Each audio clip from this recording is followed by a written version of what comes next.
Chit chatter chat. part. Oh, Oh, there we okay. go. Now we're Now we're live. live. It says you are live. That's how I know. That's good. Yeah, no, Ryan from Rode is wanting, to have an ear about. He's like, hey, don't you think it'd be a good idea to have a startup setting? I'll mention that actually when I talk about the Rodecaster Pro later. Um, it's a great example of a product that can do really powerful things easily, but with a little bit of digging around can get you into some very powerful features quickly or even get you in trouble. So, Yeah. I mean, I don't use a lot of the features on here. Like, I do use the master compressor, and but that's about it. And then using the mix minus on Zoom, which is nice. But other than that, we have the four inputs, which we were using with the show, but now we're using the XR12, which is far superior. well, I wouldn't even need the XR12 with this board in the studio, but it's still, actually, yeah, no, actually, that is actually entirely true because, well, no, not quite. I thought I could, through the console software, which is called Rode Central, I thought I could remote control the mixer and actually control the levels, Right. but that looks like you cannot do that. It does not have a way to remote control it yet. Although it says there is bi-directional MIDI control between your computer and the Rodecaster. Let me see. Can I control it? I can set up the matrix of the mix. I can do a lot, but I can't actually mix remotely. So since the unit would be over on your desk, I can't be at two places at once. That's the only reason I wouldn't use it in our show. I'd still use the Behringer, Yeah. but yeah, this thing is extremely flexible. Yeah. Well, the Behringer is nice because you can just do it on your computer in front of you or on an Right, iPad exactly. or something. It's right there in front of me. Like I don't know if they have even a reason to add that level of functionality, but if they did allow you to control the mix from the software, Rode Central, then I could essentially sit at my workstation and remote control it from your workstation, as though I'm just sitting at your desk, right? I should be able to do that with this one though too, with the first one. Well, the faders you can't move the faders remotely. But on the new one, the faders are digital because well, actually, it's not. I'm not sure if they're digital, but you can assign whatever you want to have show up on each fader. Right. So they're all assignable. Whereas on the old one, it's they're hardware. Yeah. So I don't know if that means you could control the levels remotely or not, but it's all firmware. They could do whatever they want if they decide they want to do it. Okay.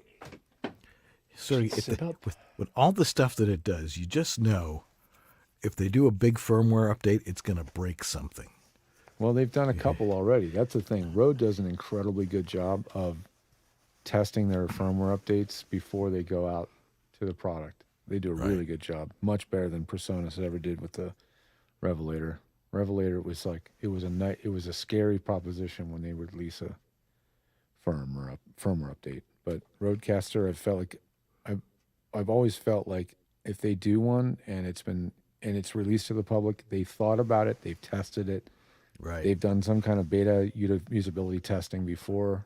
It's not gonna just, give you a cold punch in the face because they just removed a feature or whatever. That's what they did with the Personas. They just removed a feature on me, and it just really threw me for a loop. Yeah. Well, it looks like we got a bunch of people watching already. That's fantastic. Yeah. Hey, everybody. Yeah. So See what's going on in the chat room? yeah, in the You got Jeff Holman there? supposedly. There he is. All right. If any of you were at VO Atlanta, we'd like to hear from you. In our second segment, we've got an interview for the first half hour with Anna Collins, who ran the show there, and with George's daughter Elijah, who was took part in a real special program there for kids, and she did really well there. And then in the next half hour after that, if you want to get on the show and tell us your thoughts on what you thought of VO Atlanta, and keep it short. We'll give you 30 seconds. No, we'll give you a minute. No getting on here so you can talk for 20 minutes. That's why you can start your own podcast. That's right. Good luck with that. Uh, Of course, we started doing this and we had no idea what we were doing.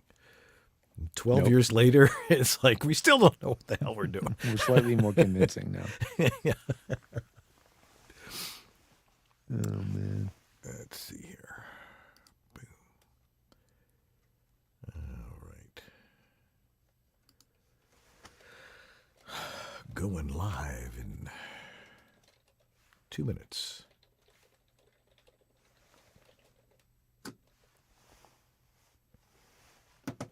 Machine.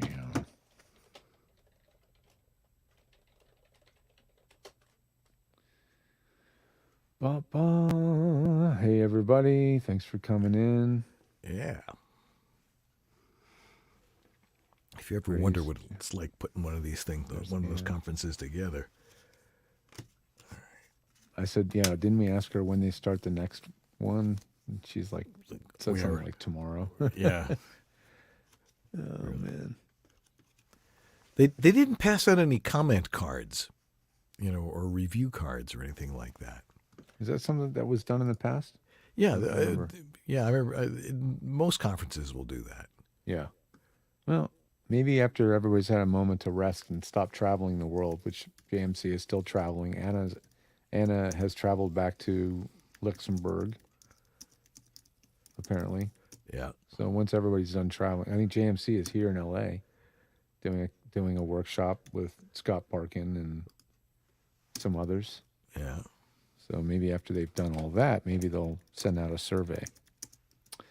Always a good idea. Yep. Always a good idea to ask your folks. Alrighty. All right. We are at 4:59. Yeah, if you went Pacific to VO Atlanta time. and you want to join us, then we send you a special A secret link a secret link and a special handshake. Yeah. How would we do that anyway? How would we send it? Do we have to send it secret or just put it in the chat? How did we do it before? I think we just put it right in the chat. Yeah. We just put the invite link in the chat. Right. And then when people start filing in, then we can let them in either one by one or probably one by one, right? Right. Okay. All right. Okay. Hey, Jeff. It's 5 o'clock. All right. Shall we start it then? Do you know where your children are? All right. Got a thumbs up from our producer, Sue. Here we go. 4, 3. Hey, it's time for VoiceOver Body Shop, and we got a very special show tonight because George and I went to VoiceOver Atlanta last week, and we're still recovering. I did not come home with COVID. I had neither did I. Cough. I came home clean. We're very grateful for that. We are. And we've got some great interviews from that. And also, if you were there, we'd like to hear from you on your impressions of it as well. And we'll get to that in a little bit. But right now, let's get into the show and what we've got on VoiceOver Body Shop right now.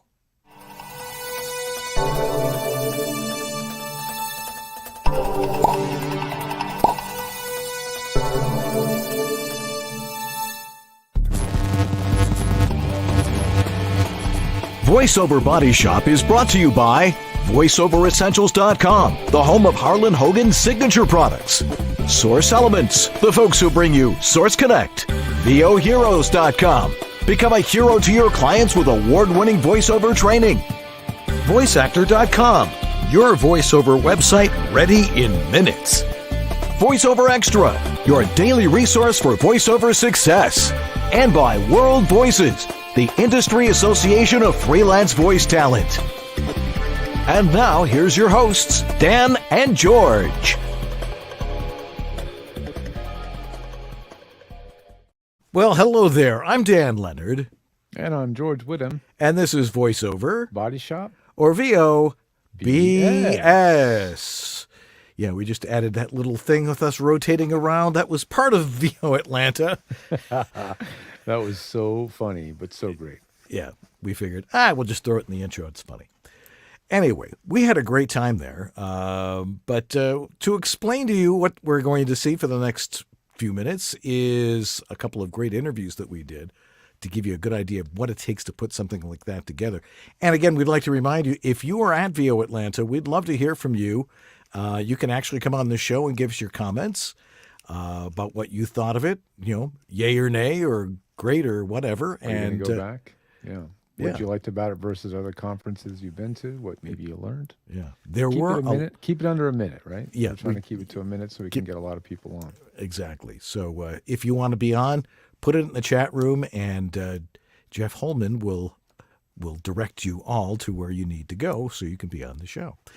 Anyway, why don't we get to those interviews right now, and we'll talk to you right after these. So don't go away. Here we go.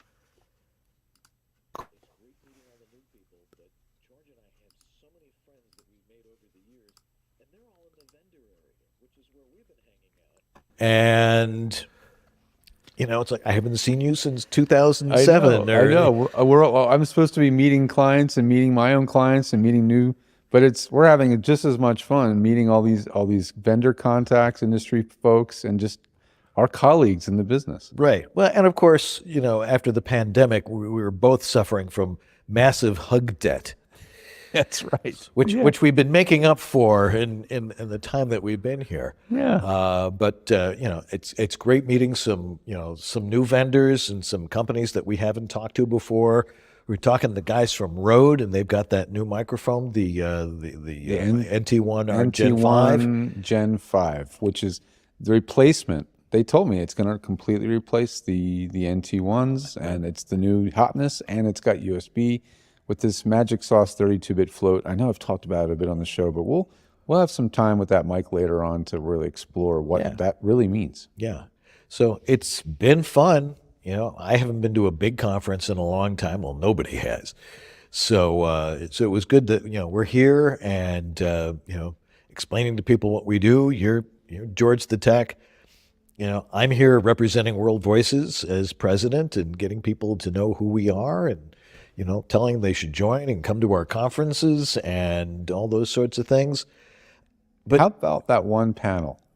Oh, well, there was the one panel that Paul Striquerda moderated. What was? So I was up on stage. You were in the audience. I should have been the one up there because I know how to explain that one a little bit better, maybe with more attitude. But it was about voiceover awards.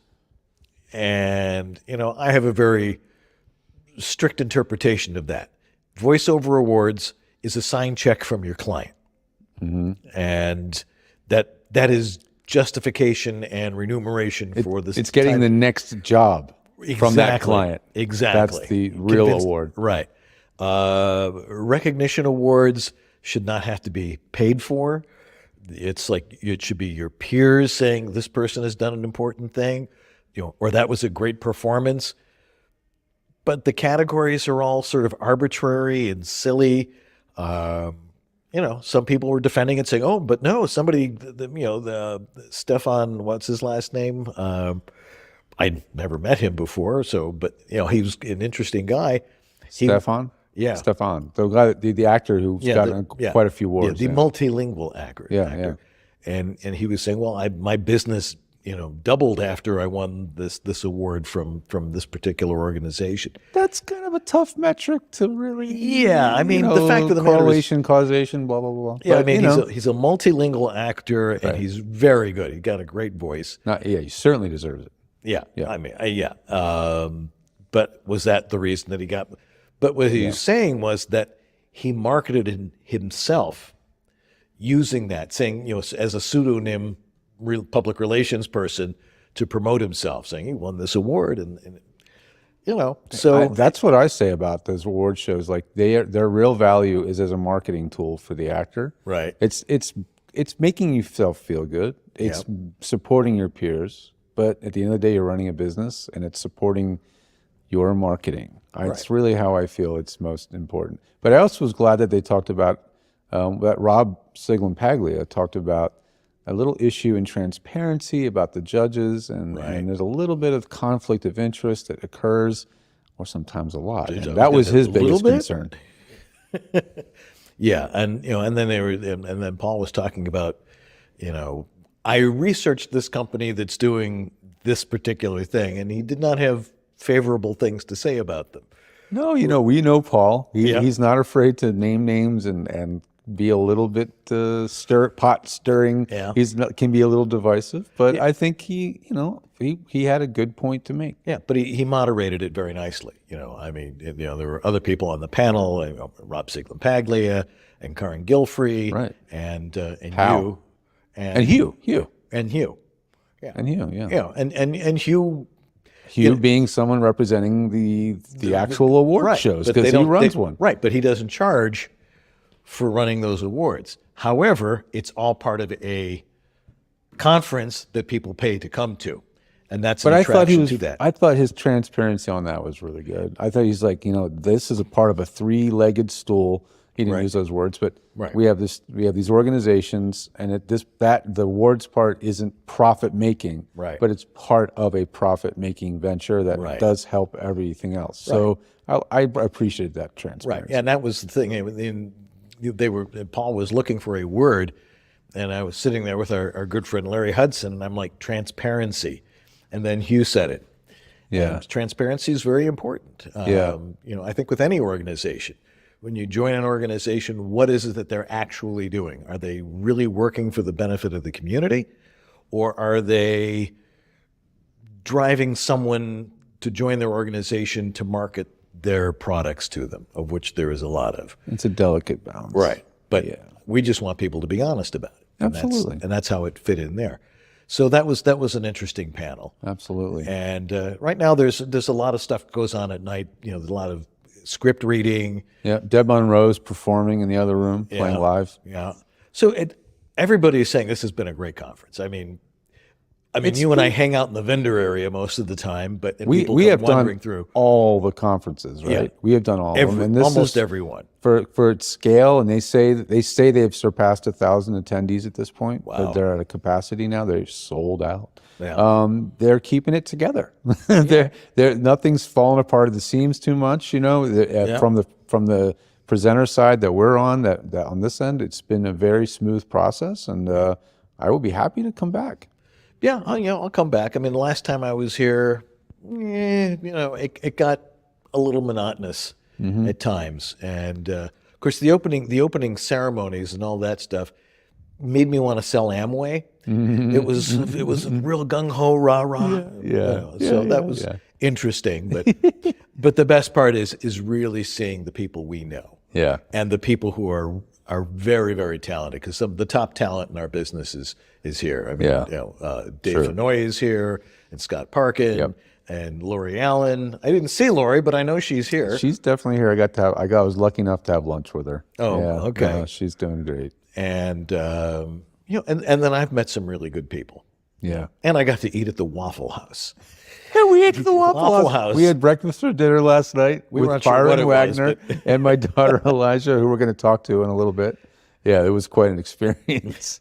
Yeah, it's the White Castle of the South, I think, is the best way to describe it. Yeah, I mean, the food was edible. It was okay. It was an experience. It's just the people. It's the attitude. It's the way people see. It's just a thing down here. Right. But people are real cool. They're real nice and want to help each other out. I like that. Yeah. So that was fun, and we were really hungry, and it really didn't matter what we ate. That's good and true. That's true. That's true. But not to say anything bad about the Waffle House. I mean, they serve disaster people when there's a disaster. They're open 24 hours a day. If there's a disaster and the place hasn't been knocked down by a tornado, they feed all the.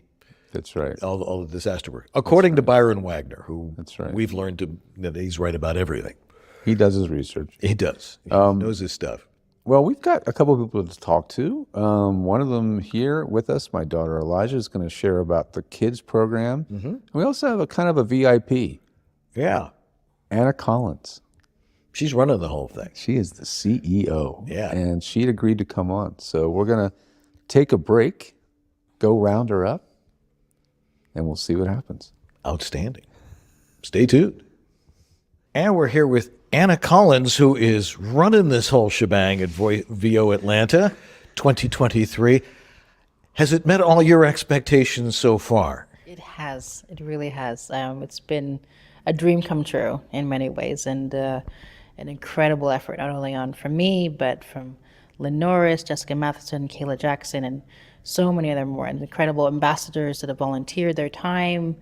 It's just been, really a dream come true, and it has definitely met my expectations. How long did it take to really plan this? I mean, there was bits and pieces here and there, but really pulling the whole thing together, what did it really take? A year. We literally started the week after the last one finished to start negotiations with the hotel, do some preliminary work with vendors to find, to help us bring the vision to life. It has literally been, 11 and a half months. How much did you feel like we're going to have to do this over again? And how much of it was like, this is working.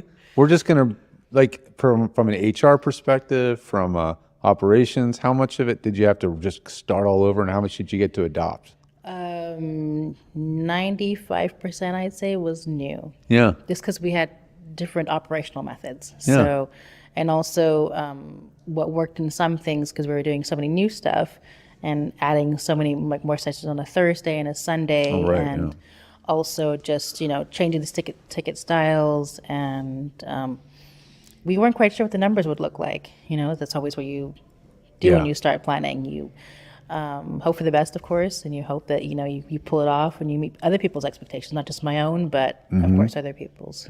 So, yeah.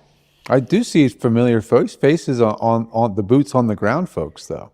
Yes. Like that, there's a number of people that are back from years past who are And in every some of the single same one them- roles. Yes. Every single one of them actually reached out. We had a call for volunteers, and all of them said, I want to help. What can I do? And they are my superstars. I really call them, because that's literally what they are. We've all said we want to help, we want to contribute, they've all been so generous with their time, and they've just been knocking it out. I'm just beyond grateful, because they're obviously what makes everything run. Well, we knew we were going to see Uncle Roy.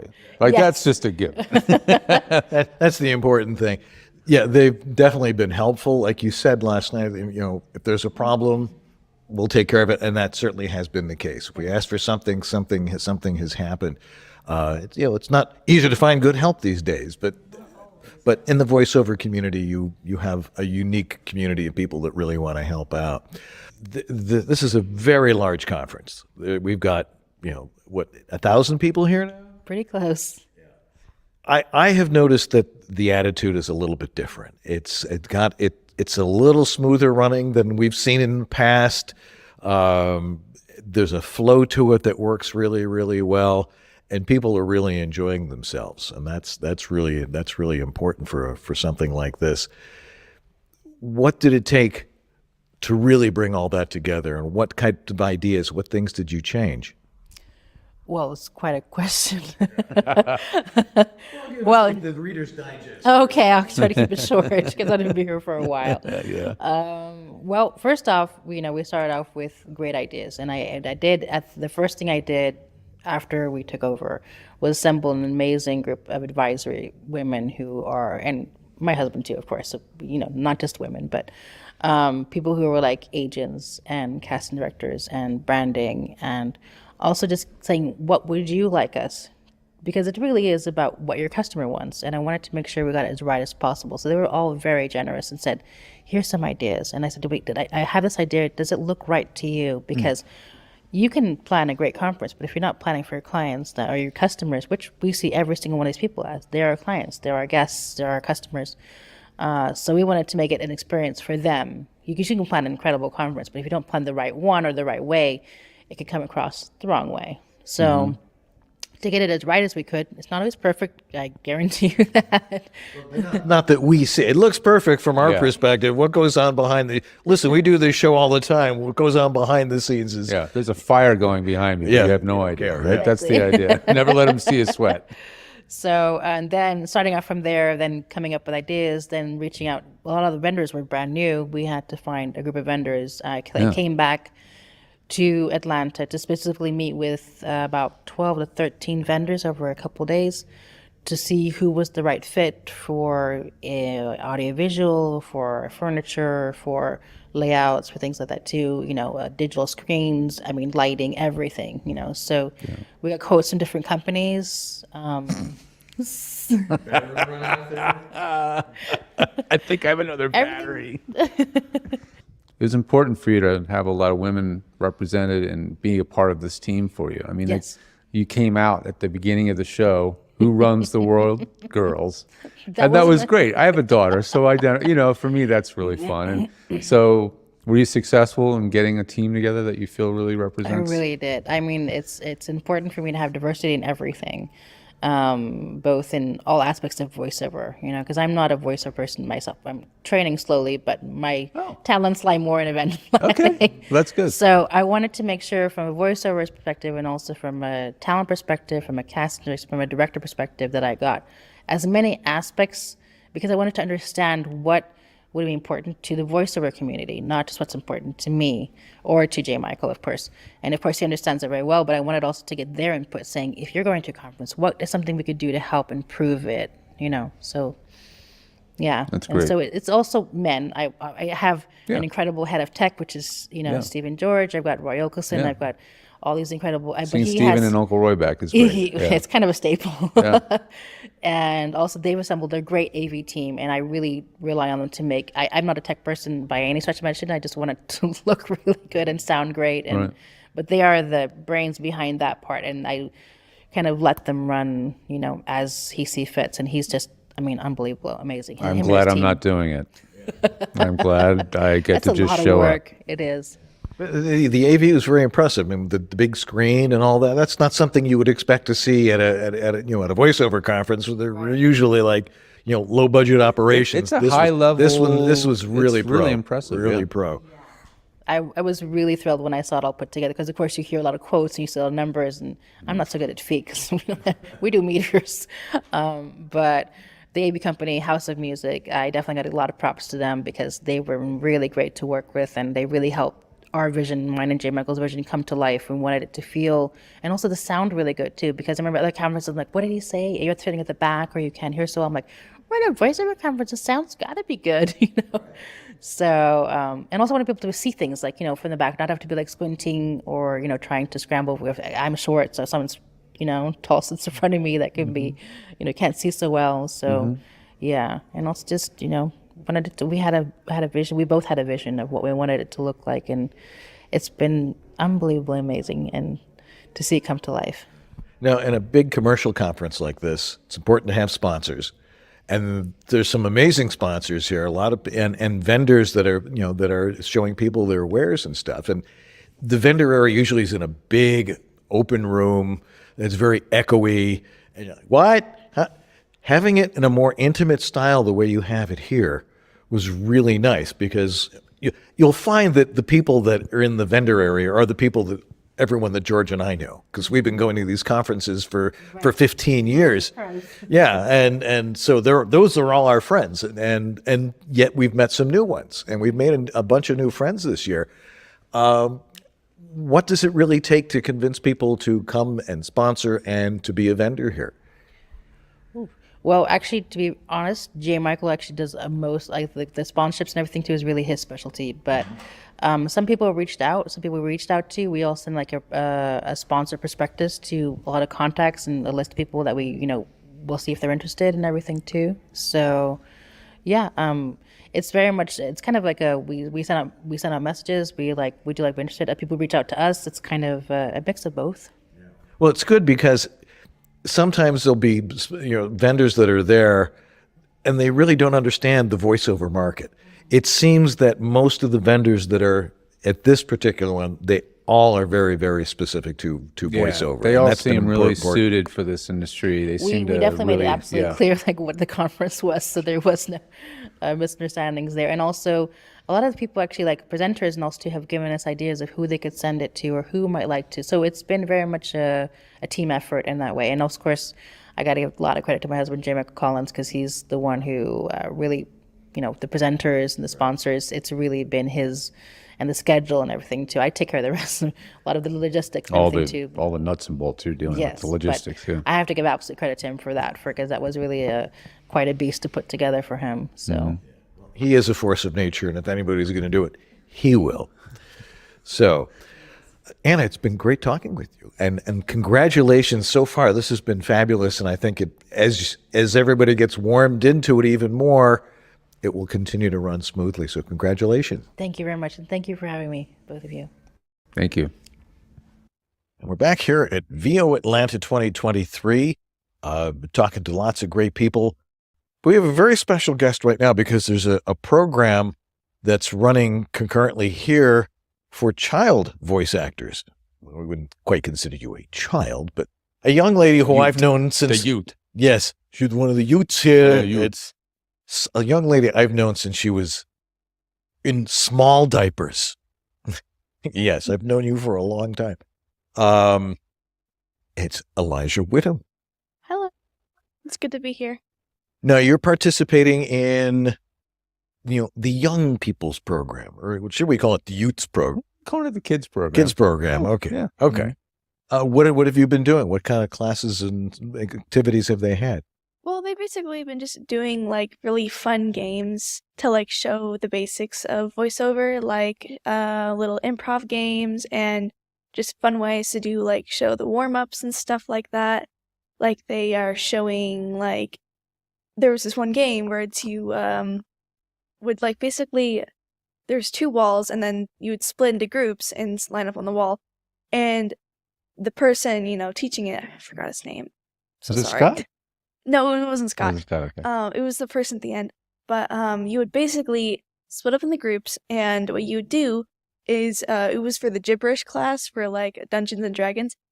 Basically what you would do is you would pair up with people in the lines, and then you'd basically have like a normal conversation, but like in gibberish. Like you'd act like you're talking to them, but like you're just saying random. Like, random. what Yeah, but like something like that. Exactly. Yeah. I love gibberish. So they have fun things like that to basically teach them the ropes of how things work in voiceover. And loosen you up. Yeah, Make exactly. you guys feel at ease with each other. Just have a good time. And then maybe tomorrow you get to, get a little more serious stuff into. Yeah, exactly. So you've been studying voiceover, well, obviously, most of your life, since your old man seems to be involved with it. Osmotically. Yeah, and of course now you have that booth at home, which you're moving to Atlanta, but having the facility at home was pretty cool. She's got two studios, one in LA and one in Atlanta. Ah, all right. Well, it's always important to have the kids help pay the rent if they can do it. And in this day and age, that's really the way that's the way important. it works. That's the way it works. Yeah, but it gives you the opportunity to see really what this job really involves, and if you can learn it early on, it makes a very easy transition to doing it full time professionally. And do you find have you booked any work yet? No, but I did do at least one audition like a month ago, I think. It was Like for a real audition. Yeah, like an Live. actual legit audition, which I think was pretty cool, but obviously I didn't get it because we haven't heard back. But I'm not surprised I didn't get it because there was lots of more very talented people and more experienced people auditioning for the role, and I only have like 5 months of training so far. So, but it was cool, like doing the audition, seeing what it would really be like if I was to do like an actual audition for like a show or a cartoon. Yeah. And your coach is Martha Kahn. Mm-hmm. Yeah. And is that why you're here? Because she's the coach and happens to be running the kids program? I Or guess. is there any other reason why you Or came? possibly because you sprung it on me last minute and were like, okay, we're going. I already booked the flight and the hotel, so pack your bags. Doesn't sound like you came kicking and screaming. No, definitely not. Definitely not. There was a brief moment of shock. Yeah, I was Okay. like, what?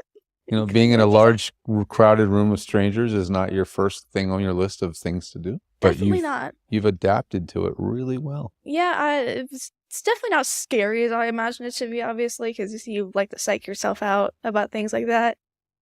But yeah, it's been really fun so far. But we haven't really seen the kids out there. I mean, they've separated off to a totally different part Yeah, of the hotel, I they're kind of guess. sequestered to the lower level downstairs, and I'm sure there's good reasons for that. Keep them focused and kind of keep the distractions away, right? Do you guys feel like you can really focus down there? There's nobody milling around. There's nobody watching. There's no parents watching. Definitely, because one of the main reasons why they didn't want parents down there watching their kids doing it was because they didn't want them to feel like they needed to perform when they were doing it, because they wanted it to be a safe place to make mistakes, be themselves, be loose with it. So, but like if there's parents there, their automatic thing is like, okay, I need to do good. I need to perform for them.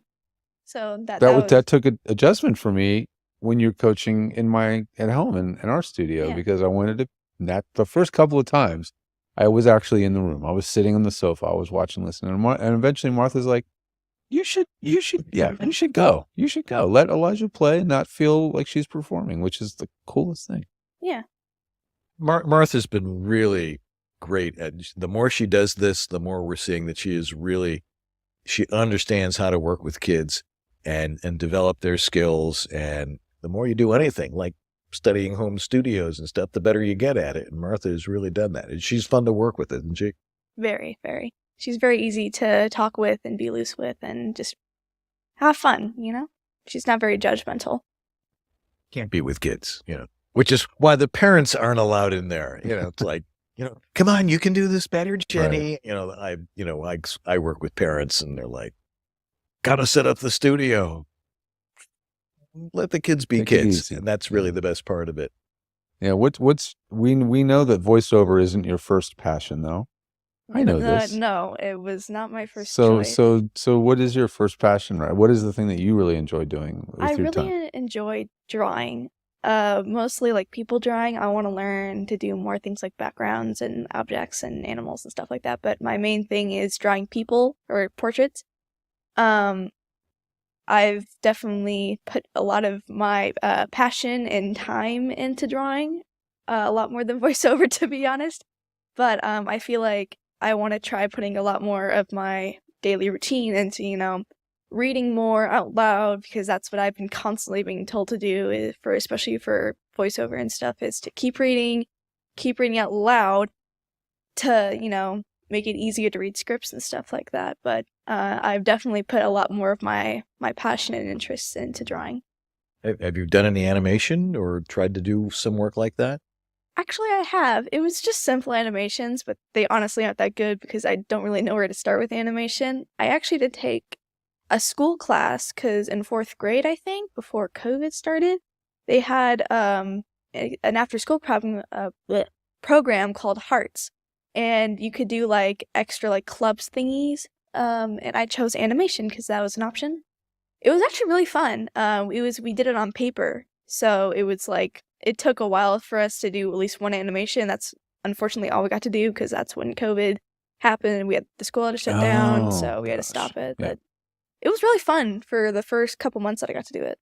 If you can do animation and voices, you can bring your own characters to life, which is kind of cool. I know my son does that, and he fortunately has a father with a voiceover studio as well, and it's kind of fun.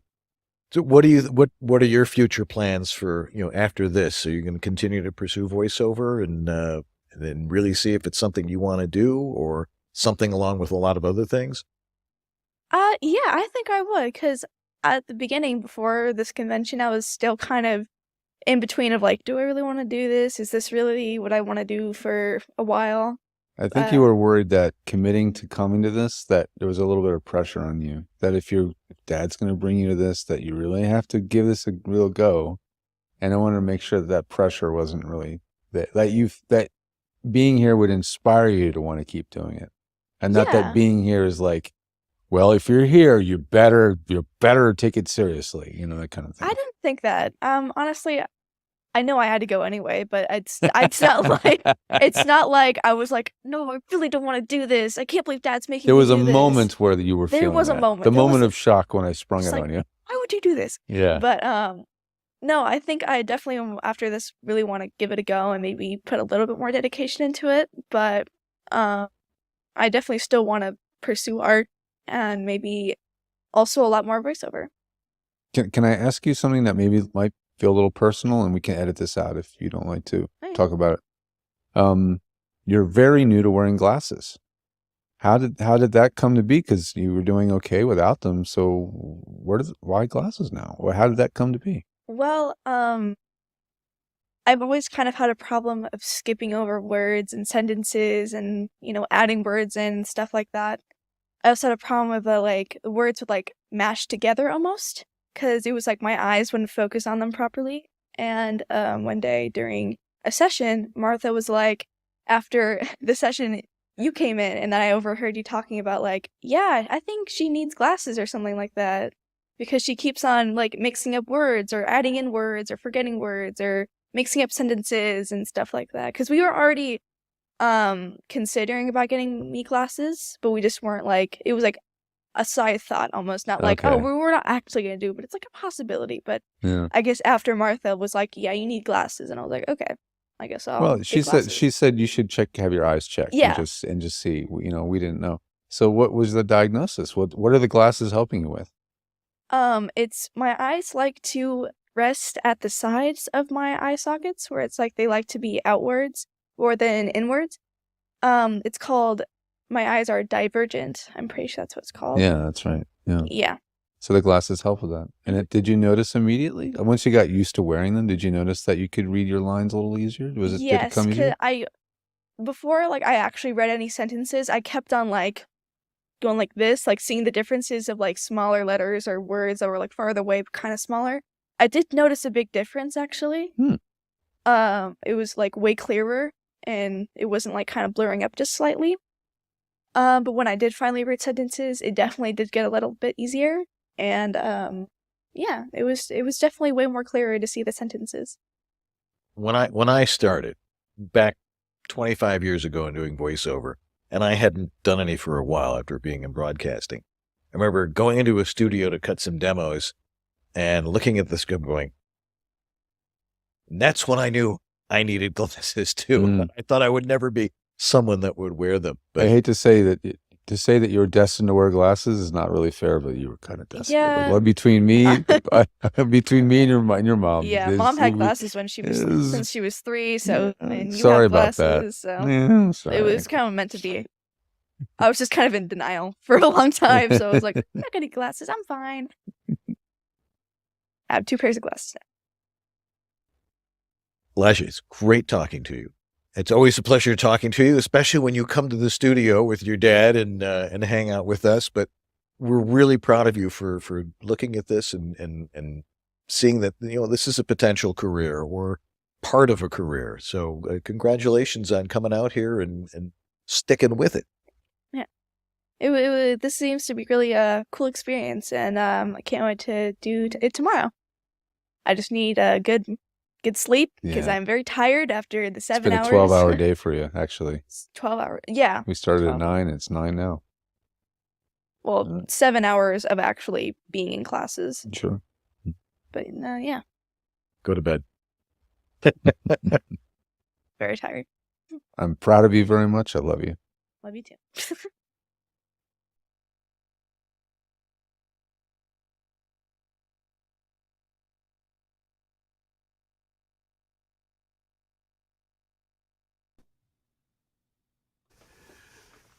Oh, that was cool. That was nice to hear her a week later after that.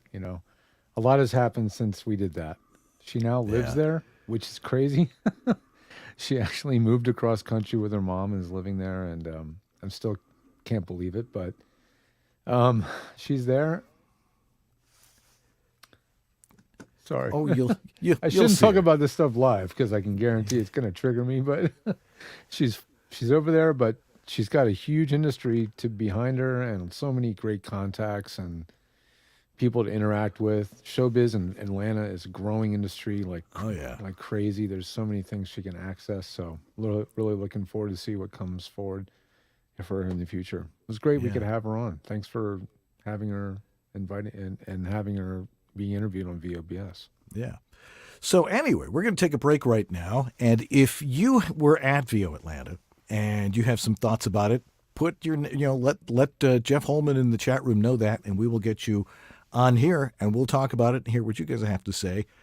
And then we got more stuff to do with that. So we'll take a break right now, and we'll be right back with more stuff here at VoiceOver Body Shop, so don't go away. This is the Latin lover narrator from Jane the Virgin, Anthony Mendez, and you're enjoying Dan and George on the VoiceOver Body Shop.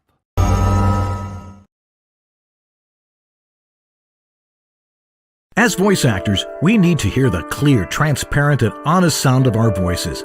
Harlan Hogan's Signature Series voice-optimized headphones 2.0 provide both that accurate, transparent sound with enhanced mid-range audio, less bass, and the creature comforts voice workers deserve. Clearly different from traditional studio headphones, the upper, mids, and highs are clear as a bell, no muffling or cross-bleeding between frequencies. Like a pair of studio monitors, the low is there, but at the same level as the rest of the spectrum. They're comfortable like no other phones I've worn. That's because Harlan used actual leather for the pads. It's like putting on a pair of leather gloves for your ears. They're also very light for their size, as Harlan made them from aluminum instead of plastic. The headband is flexible like a watch band, and the plug comes out for walking away. Get the only headphones designed for VO. Harlan Hogan's Signature Series voice-optimized headphones 2.0 for just $149 with free shipping from voiceoveressentials.com.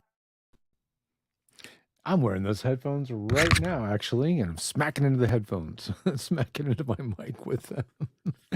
Anyway, let's move on and thank our sponsors, Source Elements, the creators of Source Connect. They were actually there in the house. They were at VO Atlanta and demonstrating their latest updates to their softwares, Source Connect and Nexus.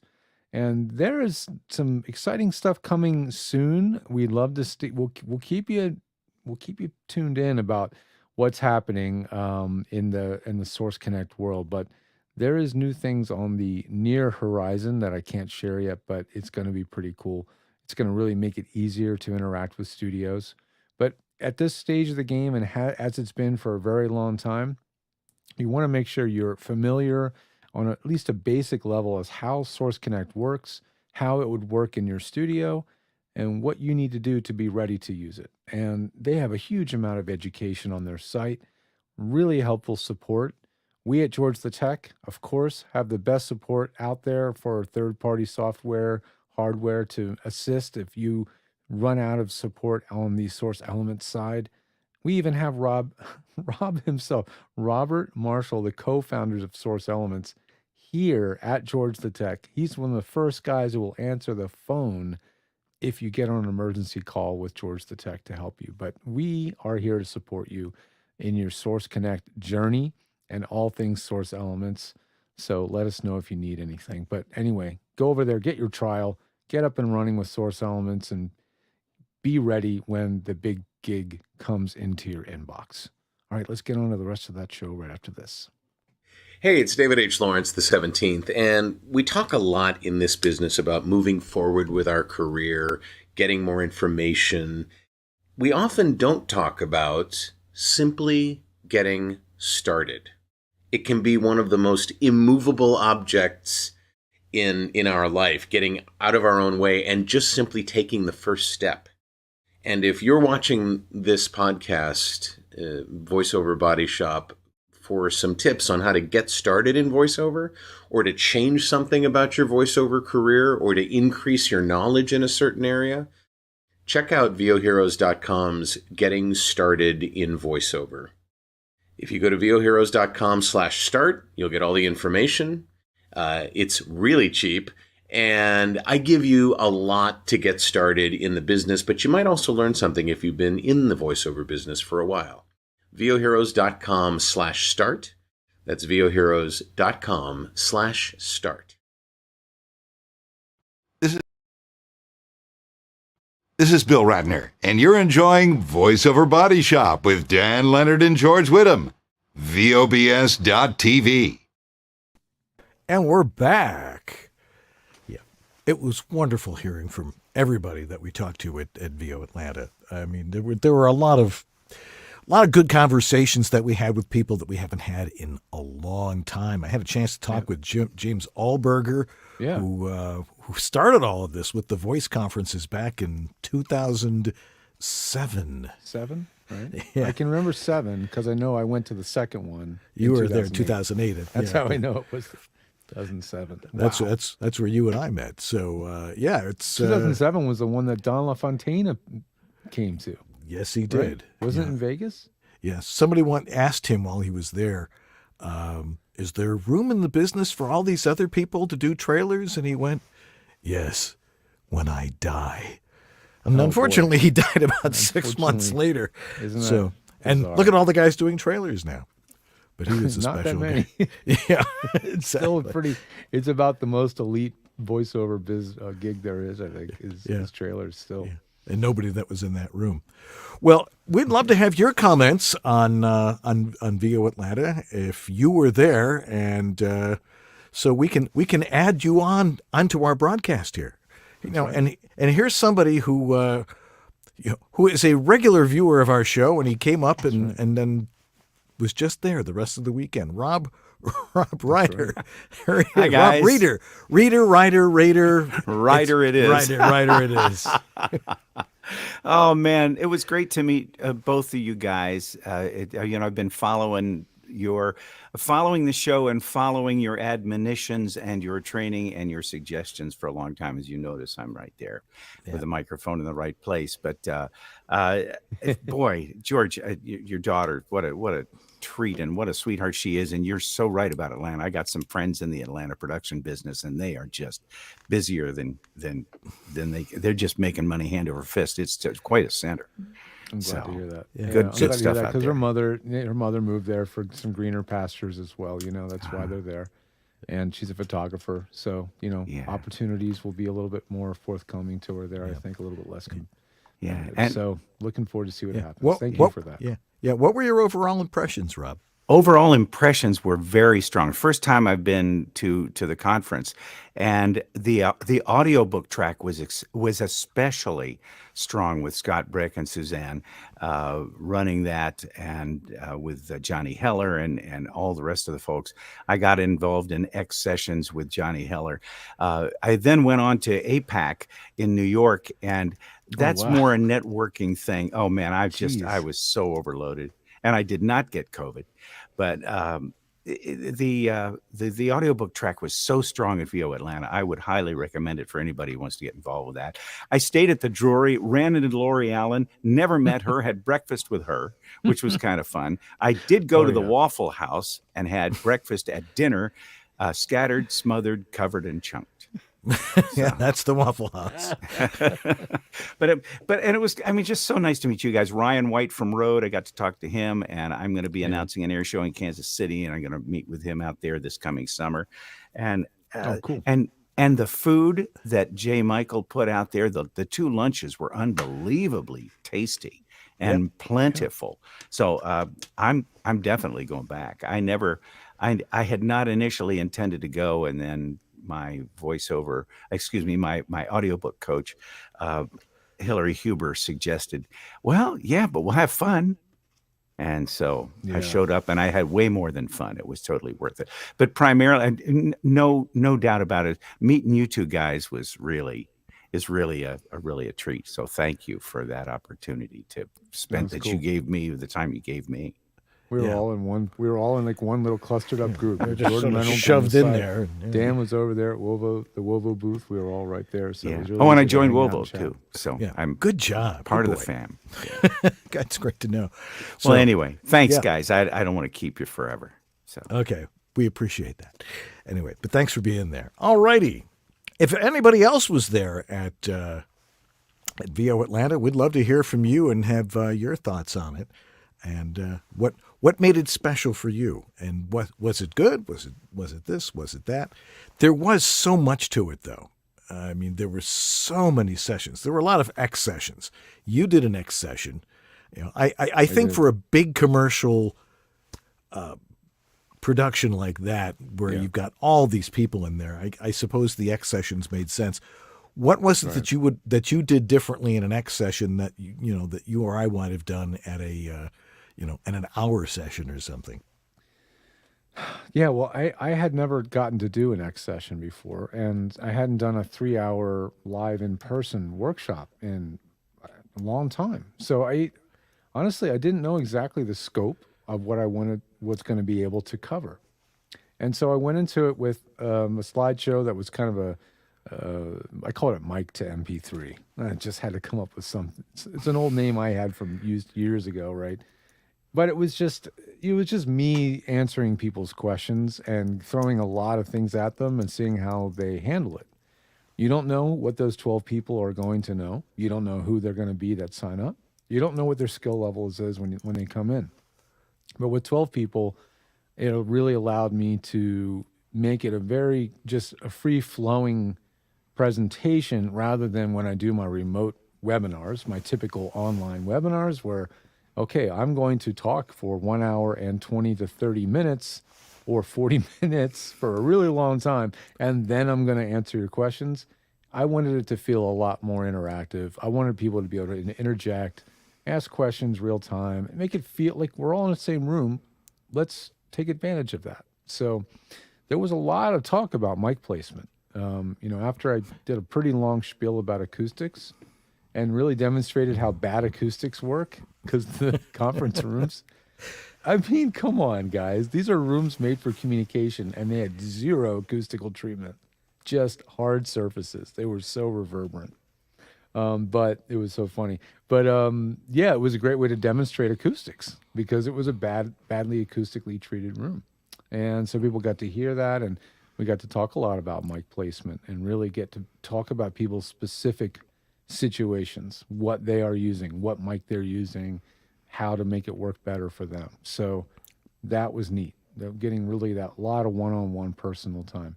Yeah. And so I think it worked out really well. Yeah.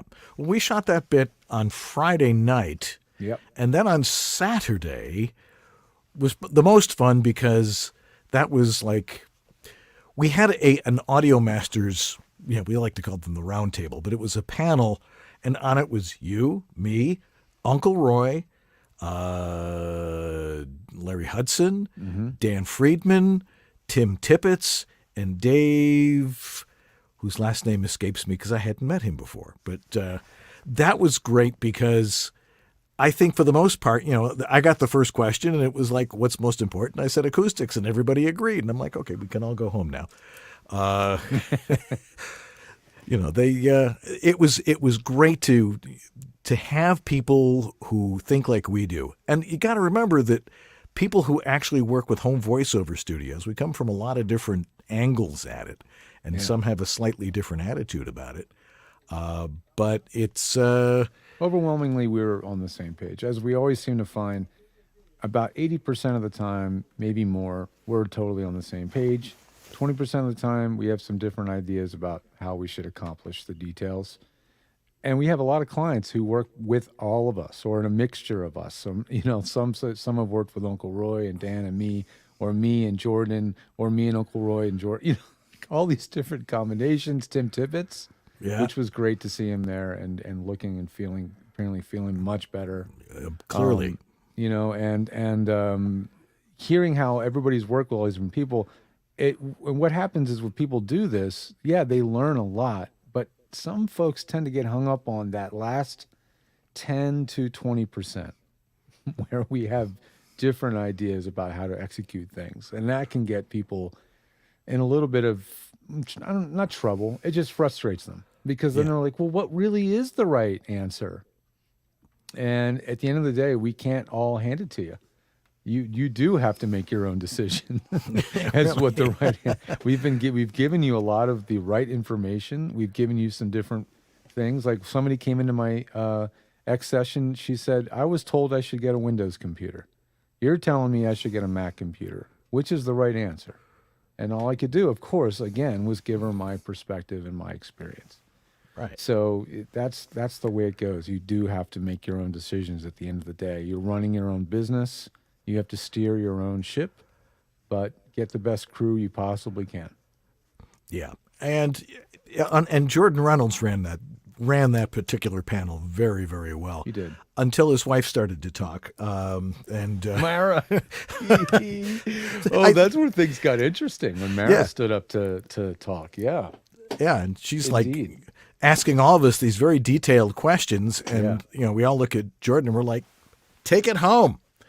It's like, This what was that? things clearly that Jordan's probably had to deal with Mara and try to answer for her or try to work on with her.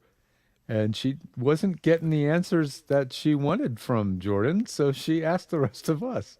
Yeah. Awkward. It was very awkward, but it was still fun, just lining up for a picture. I mean, you don't get a picture of all of us together like that. I mean, we are a very exclusive fraternity. I mean, there's other people that, say they work with home voiceover studios and stuff. Well, but who was missing really that definitely could have been on stage with us was Tim Friedlander. I yeah. don't know what he was doing. Yeah, Cliff Zellman, Cliff who certainly was there, but he wasn't Yeah. in that particular. It was impossible to literally have that's how big of a conference. There's so much going on that Yeah. you still can't get everybody on stage. Plus, I don't know if you noticed at the very beginning, I was holding a glass of champagne. Champagne, yeah. So The champagne toast was at the same time as our panel, so I grabbed a glass and ran out to do the panel at the end.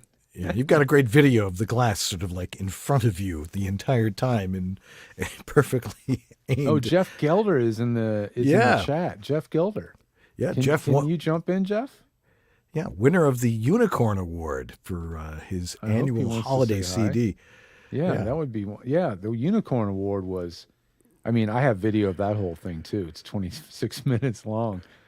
It's really long. Trey is saving his voice. He's just getting over. Oh, damn, Trey. Trey, who's been we've known Trey. He's been a fan of ours forever. Yeah. He was there. I got to say hi to Trey. He says I'm saving his voice, getting over COVID. Damn. Yeah. A number of people came down with COVID. That's the thing about a conference now is, if you're careful, you wash your hands, you don't get too close to people, you're not going to get COVID. So it's we've got WovoCon coming up in exactly a month, and it's we're trying to come up what's the policy going to be, and we're thinking, respect other people if they're wearing a mask, and don't make a political thing out of it. People are entitled to protect themselves. People that wanted to protect themselves wore a mask. I mean, it's different in every city. In LA, it's you're free to do your thing if you want to wear one. When you don't want to wear one, I think a lot of these conference halls, conference spaces, people are becoming, after 3 years of this, getting accustomed to some people have a mask on, some people don't have a mask on. Right. If you can't handle that at this point, just don't even show up to any conference. Indeed. That's my opinion. Yeah. Well, it was a great show. Anyway, Great.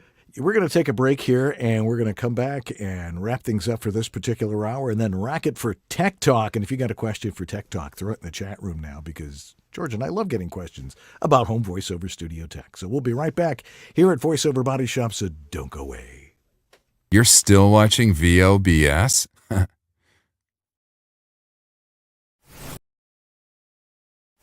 Your dynamic voiceover career requires extra resources to keep moving ahead.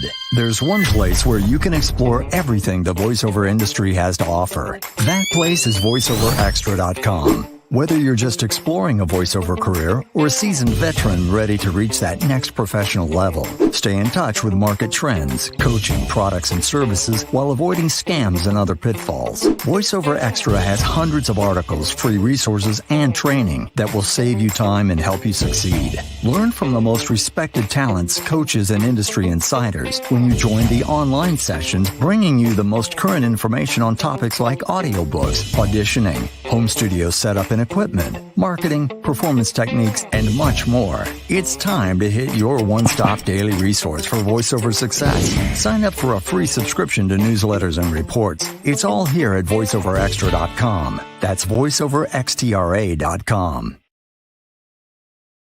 All right, I got to tell you guys a story. About 10 years ago, my good friend Joe Davis gave me a call, and he says, what can I do for the voiceover business? Now, Joe is a webmaster. He was primarily designing websites for Midtown Manhattan law firms. And he's like, I want to help the voiceover business. What would work? And I said, you know something? And this is the way I stated it to him. Your voiceover website shouldn't be a pain in the ass because it takes forever to create a website. You got to talk to your webmaster. They'll charge you $25 for adding a comma, and then people start to become very elaborate in it. And all you really need is your name, your demos, your contact information and a nice background. And if he could create something that was templated, that would be a lot easier. So 10 years later, no, he started voiceactorwebsites.com, and where we were doing, they were somewhat templated, but people could design their websites. And after 10 years, now he has 30 people working for him. But now we have voiceactor.com, which is, it's amazing because look at all the different templates that are in there. All you have to do is go in there, and you can do it for free to start. That's right, for free. If you go into the homepage here, you can build it your website in minutes, and you can get started for free. And then it's not really all that expensive, but $20 a month to have your website the way you want it. And not only that, but it also includes where it gets hosted. So you're on like that. And George and I started using this, and it was absolutely amazing because we were able to do it literally in 10, 15 minutes. And we had a website. We had a website for Elijah. We had a website for my son, Jacob. And there it was. So if you want to try it, go try it free over at voiceactor.com. That's voiceactor.com. Let us know how it goes for you.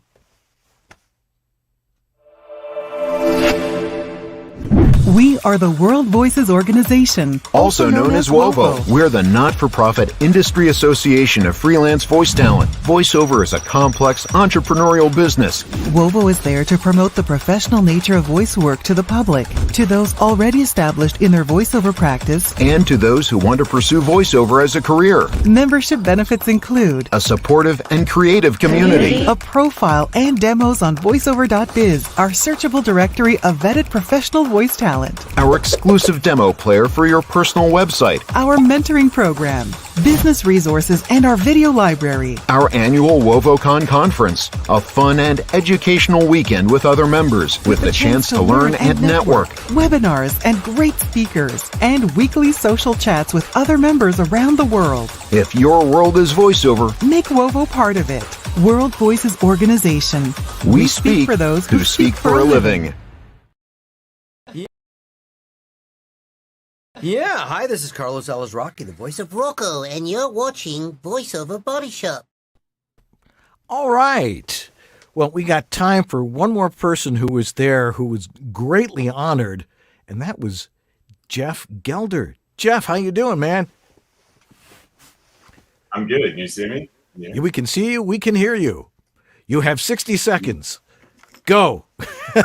What were your thoughts? Aside from winning the Unicorn Award, which had lots of benefits to it, what was your impression of the conference? That was definitely my favorite part, I have to say. I would imagine. But I thought that it was phenomenal. This was my first VO Atlanta ever. And from what I've heard, it was the best one so far. I hate to say it, but I think they might have raised the bar on WOVO. Well, they're two different things. So. Right. We'll have 100 people. There was 1,000 there, so ours will be a little bit more intimate. So, yeah. Yeah. No, I was excited about. They had a lot of different speakers that I'd never seen in the last 10 years. I'm going to places like that. The camaraderie, the love in the room was huge, for sure. Yeah, it was a lot of fun. And it was great seeing you there, and it was great watching you win the Unicorn Award. How are you going to use all of that stuff that they gave you? Oh, my God. It's a little overwhelming. I'm still like, after they read the list for about 30 minutes, I shut down and I don't remember what's on that list. We're about to get into it, I think, in the next few days and figure out who gets what and how that works. But already I've got this wonderful $1,000 donation to the charity from Deborah Wilson, which is, amazing. So those are the best parts of it. But it's exciting to revamp, some of the studio and the career and go to some other conferences and make some new demos and everything I wanted to do. Didn't have money. That's great. Incredible. Yeah, and it's helping out your charity for the annual holiday CD that you guys give out, and that's a really cool project. We'll talk more about it, as we go towards the holidays, we'll talk to you about it, and maybe we can help promote it. Cool. Thanks for being with us. I want to thank George too for the video. That was awesome to be able to see what happened without remembering. Yeah, it was like behind you off to the side in this other Yeah. perspective. So you got to watch the whole thing. It's like an out-of-body experience. That was really surreal. Great. Thanks for joining us. All right, guys. Thanks. All righty. Well, it's that time to say goodbye and get revved up for Tech Talk. If you got a question for Tech Talk, we do it live. And if you're watching live, you get to ask your questions. And that's what we want to hear from you. So we'll get to that. In the meantime, so next week, you're going to hear your questions answered on Tech Talk number 100, if you can believe that. Yeah, 100 Tech Talks. My God.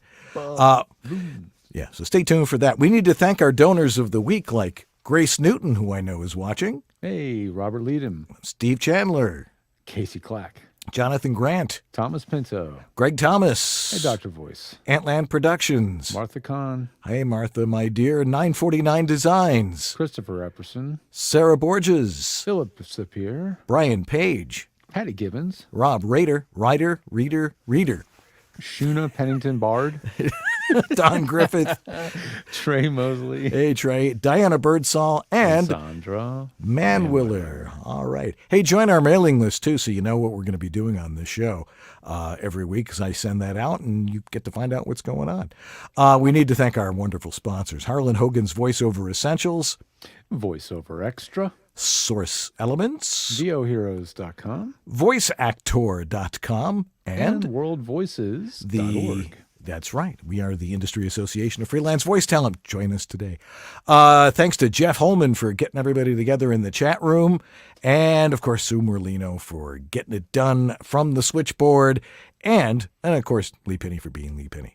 Well, look, this was an interesting show. You got a little bit of a flavor of what VO Atlanta was about. Maybe you want to go next year, and hopefully not get COVID. But also learn an awful lot about the voiceover business, which is why we're here every week doing what we do to help you out with your home voiceover studio and your voiceover career. So make sure you're here for that. Anyway, I'm Dan Leonard. And I'm George Whittam. And this is VoiceOver Body Shop. Or VOBS. Close enough. Stay tuned for Tech Talk.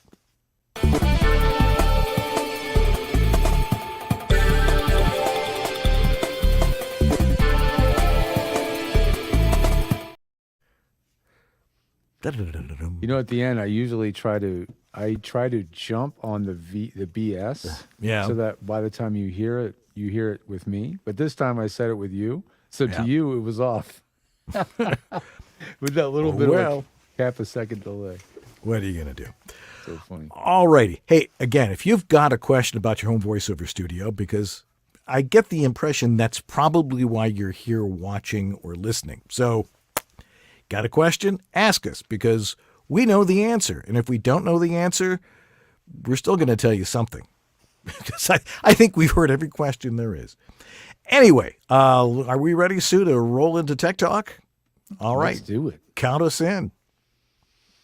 4, 3, 2.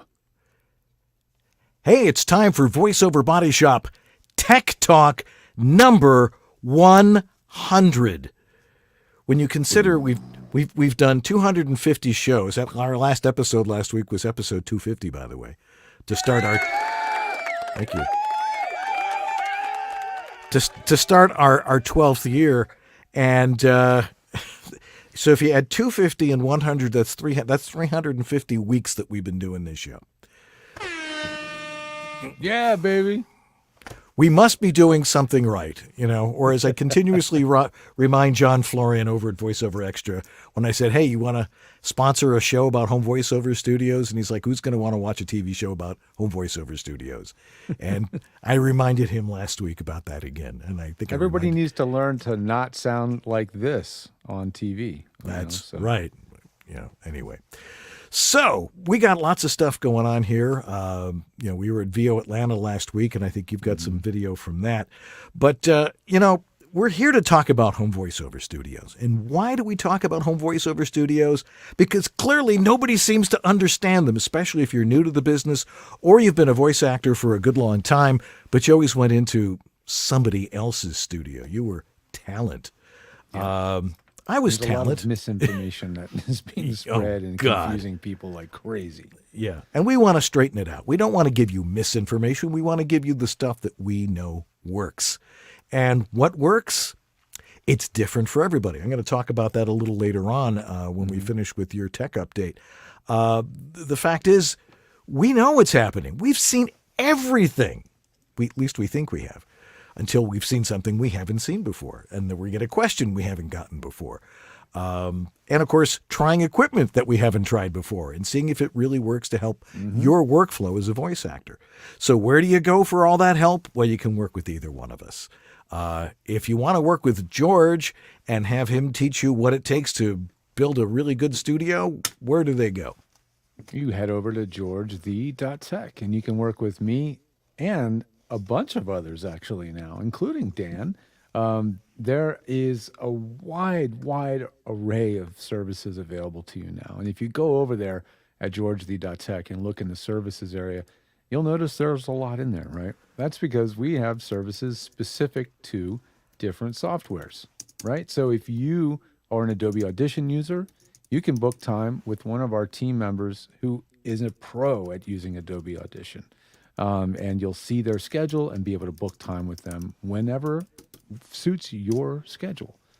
It's really amazing to have such a great team of people available to help you out, as well as all of our webinar content. And next month, Reaper is coming up. We're going to be teaching Reaper for those who really want to get complicated. So anyway, that's us over at georgethe.tech. And meanwhile, Dan's got his home on the web over at homevoiceoverstudio.com.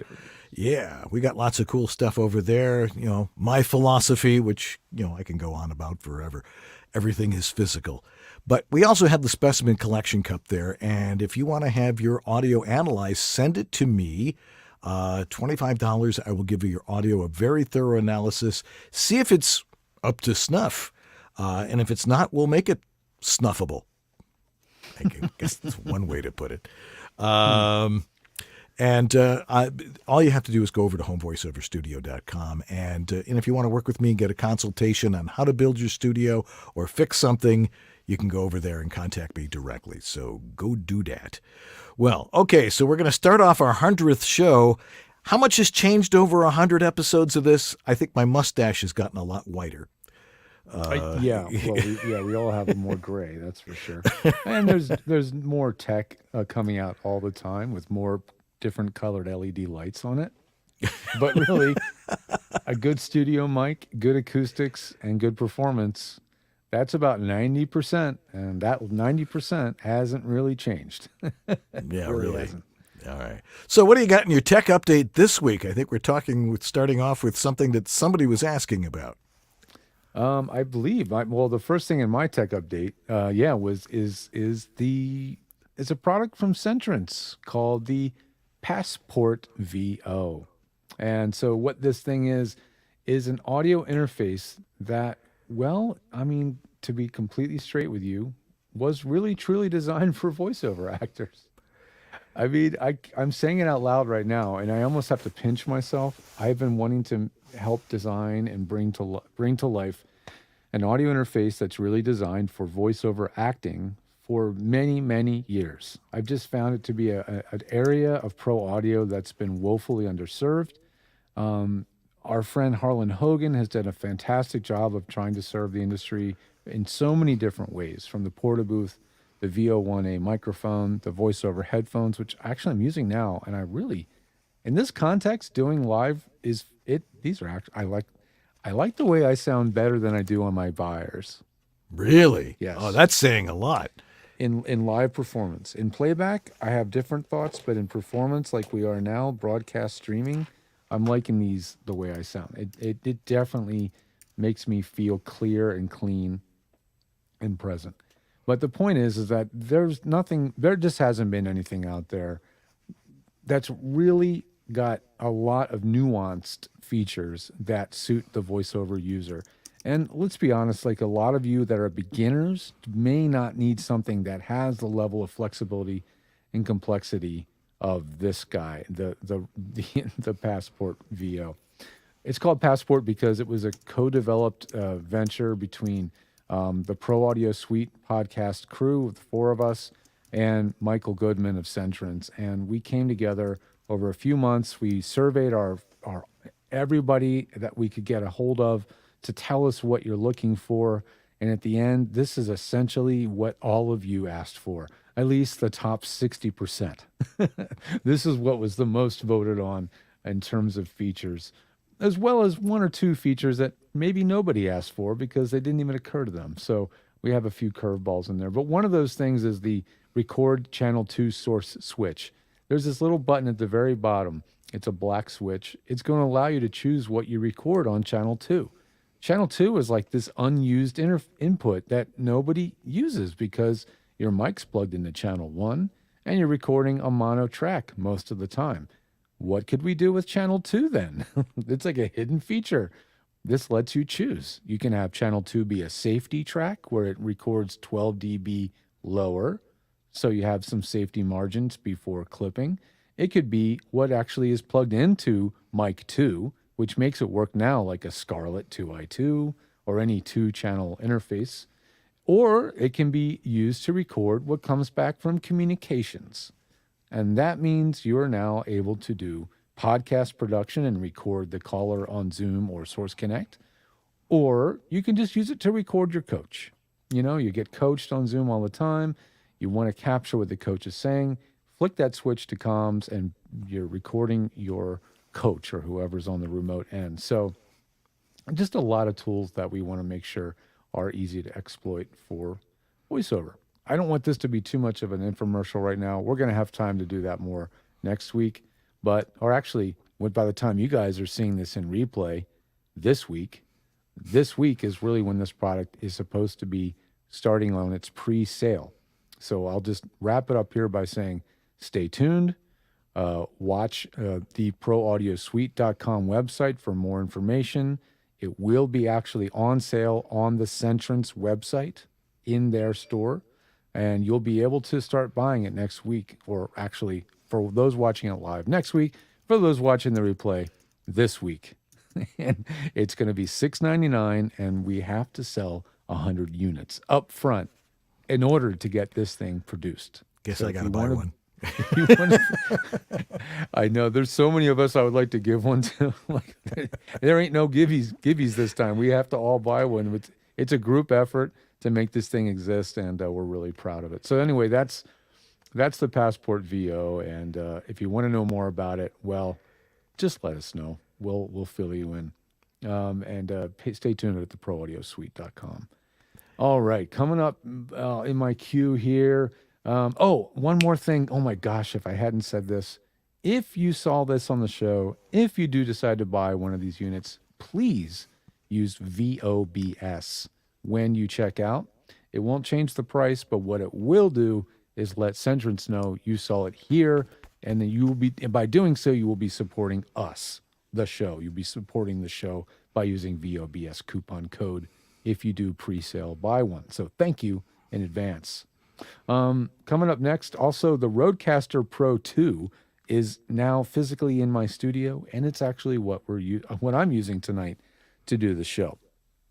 Now, it's so funny that on the heels of my the product I've helped design, I'm talking about another product. Both products are about the same price. They are the same price. They're both $699.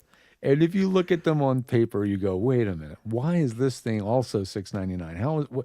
Why is this little simple basic analog portable thing $699? And why is this super complicated, covered in LED lights and touchscreens also $699?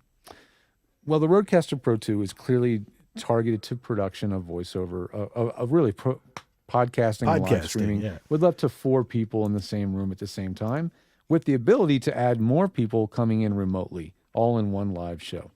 And it can be live recorded, it can be live streamed, it can be recorded multi-track, and it can be recorded multi-track internally to the unit. It has a record button right on the unit.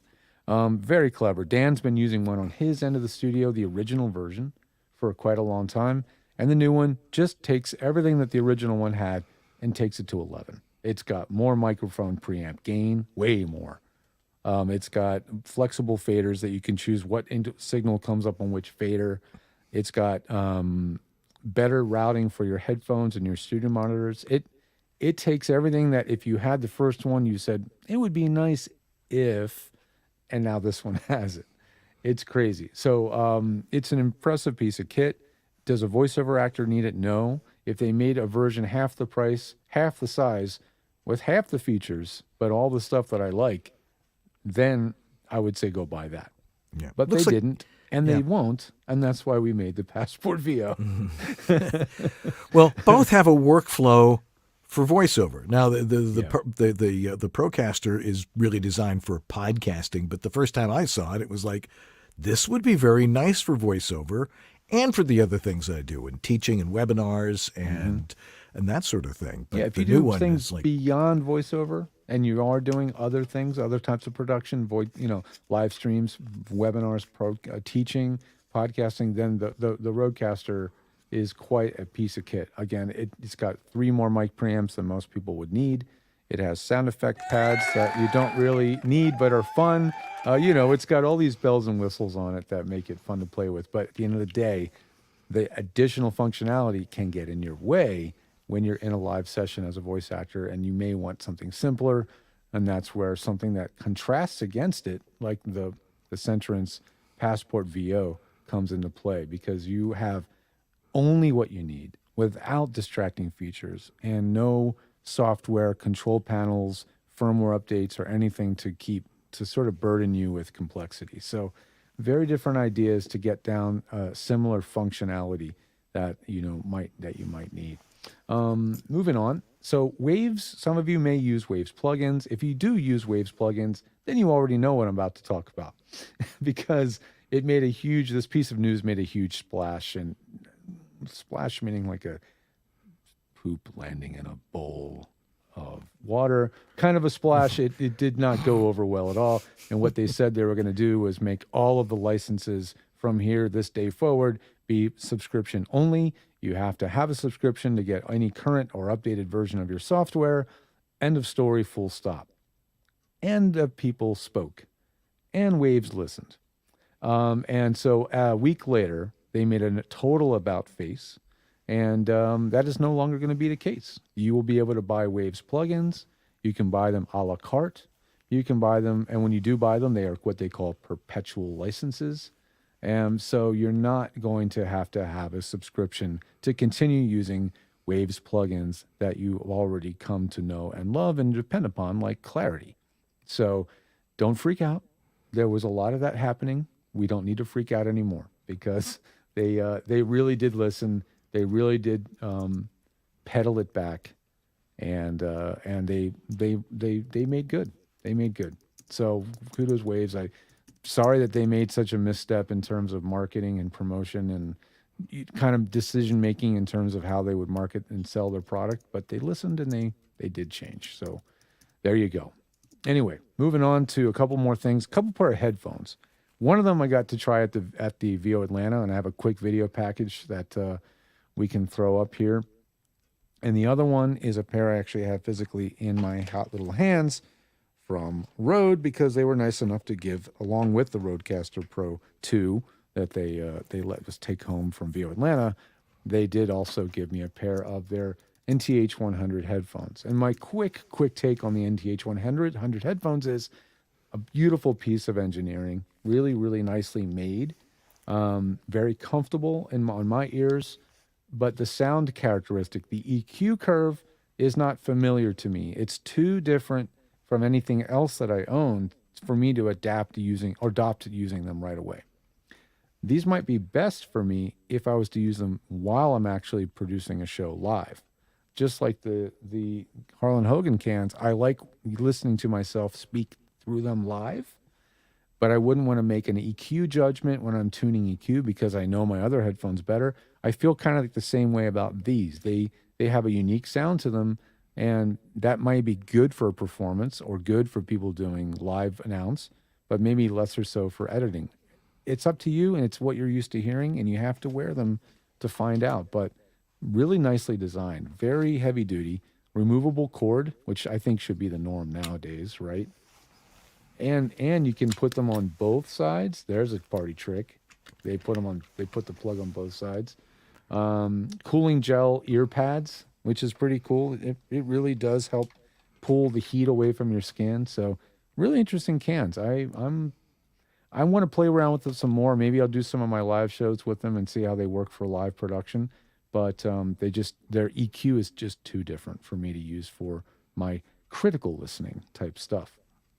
And lastly, speaking of headphones, the Audio-Technica ATH M50X-STS has been released recently. A very interesting pair of headphones, and I have a video to accompany that. If you would spool that up, Sue. Hey, this is George the Tech. I'm here at VO Atlanta 2023 inside the Tri booth, and I'm getting to try something that's new to me that's really interesting. It's an Audio-Technica headphone, the very well-loved ATH M50 headphones, with a little extra party trick, a boom microphone. And not just any boom microphone capsule, it's the same capsule as in the 20 series microphones. That's right, it's the same capsule as in the AT2020. So now you've got a good quality condenser capsule that's built into your headphones. So think about what you could do with this. You could record audiobooks in a comfortable chair, sitting back, relaxed, not with a microphone that you have to constantly address at the exact right placement. You can be relaxed and record in a comfortable way. You can physically move around while you're recording in very high quality with really high quality audio and get really consistent sound. That's the other thing. Consistent audio as you move around your space.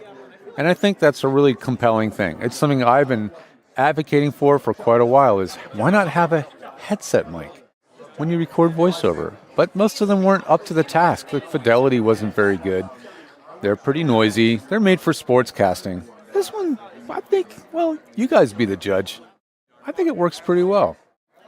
Thanks to Eric who let me borrow these and do this quick little test. And you can mute them at any time by doing this. Now the microphone is off. And now the microphone is on. Really clever design. XLR and 1/4 inch. That's how it plugs in. So it'll plug into standard pro audio gear. And they have a USB version of it as well, which I'm actually interested in because I work on my laptop constantly and I need high-end headphones with a mic. Very clever. Audio-Technica killing it with these amazing new headphones with a mic. All right. Yeah. Did you notice the boom microphone mute didn't actually work? It started to, or you had I had some a processing gate on to there. try yeah. to deal with the high background noise in there. But it didn't cut it off. So I don't know if I didn't pull it up far enough to mute the mic, but it didn't actually. Do it until it clicks. That's usually the indication. I guess that's what it is. But anyway, yeah. I have no idea. Yeah, I mean, I think this is first of all, I love Audio-Technica headphones. I'm a headphone junkie, as you guys have probably figured out by now. And the fact that you can have albeit a very low end condenser capsule, still a quality condenser mic capsule built into the boom of the mic headset was, I thought, really cool idea. And I think for people doing live podcast or doing long form narration, e-learning, or audiobooks, I think it could be really nice to use. Yeah, it'd be comfortable to have that, and you don't have to worry about constantly. You're getting your mic is in the right position all the time, and and of course it's very important for gamers because apparently that's what gamers do. I wouldn't know. I'm too old for that stuff. They have a USB version of this. I would say is definitely gamer suited, so it'll plug directly into a PC or Mac, and I think Very nice. that would be a no-brainer. Very good. All right. Well, I wanted to talk about something that I always say, and that is every room is different. If we get down to the basics here, I get a lot of email from people saying, hey, what do? I have a room. Like, well, that's great. We all have rooms somewhere, but every room is different. There is no one size fits all answer to creating a home voiceover studio because rooms are made out of different materials. Everybody's voice is different. Everybody's using a different microphone, even though they, I'm still not convinced that, all these microphone selections really have very little to do with voiceover. It has a lot more to do with making music and stuff. And there's a few microphones that are really good for doing voiceover. But when it comes to the room selection is really, really important because, as we know, what's my main philosophy? Keeping sound out and making sure that there's no reverberation inside the space that you're recording. And, of course, proper microphone technique and setting your levels. Setting your levels, I think that's going to be a whole new discussion when we start talking about some of the other things that we can when it comes to voiceover recording gear. But some rooms have, in old houses, you got walls that are still plaster.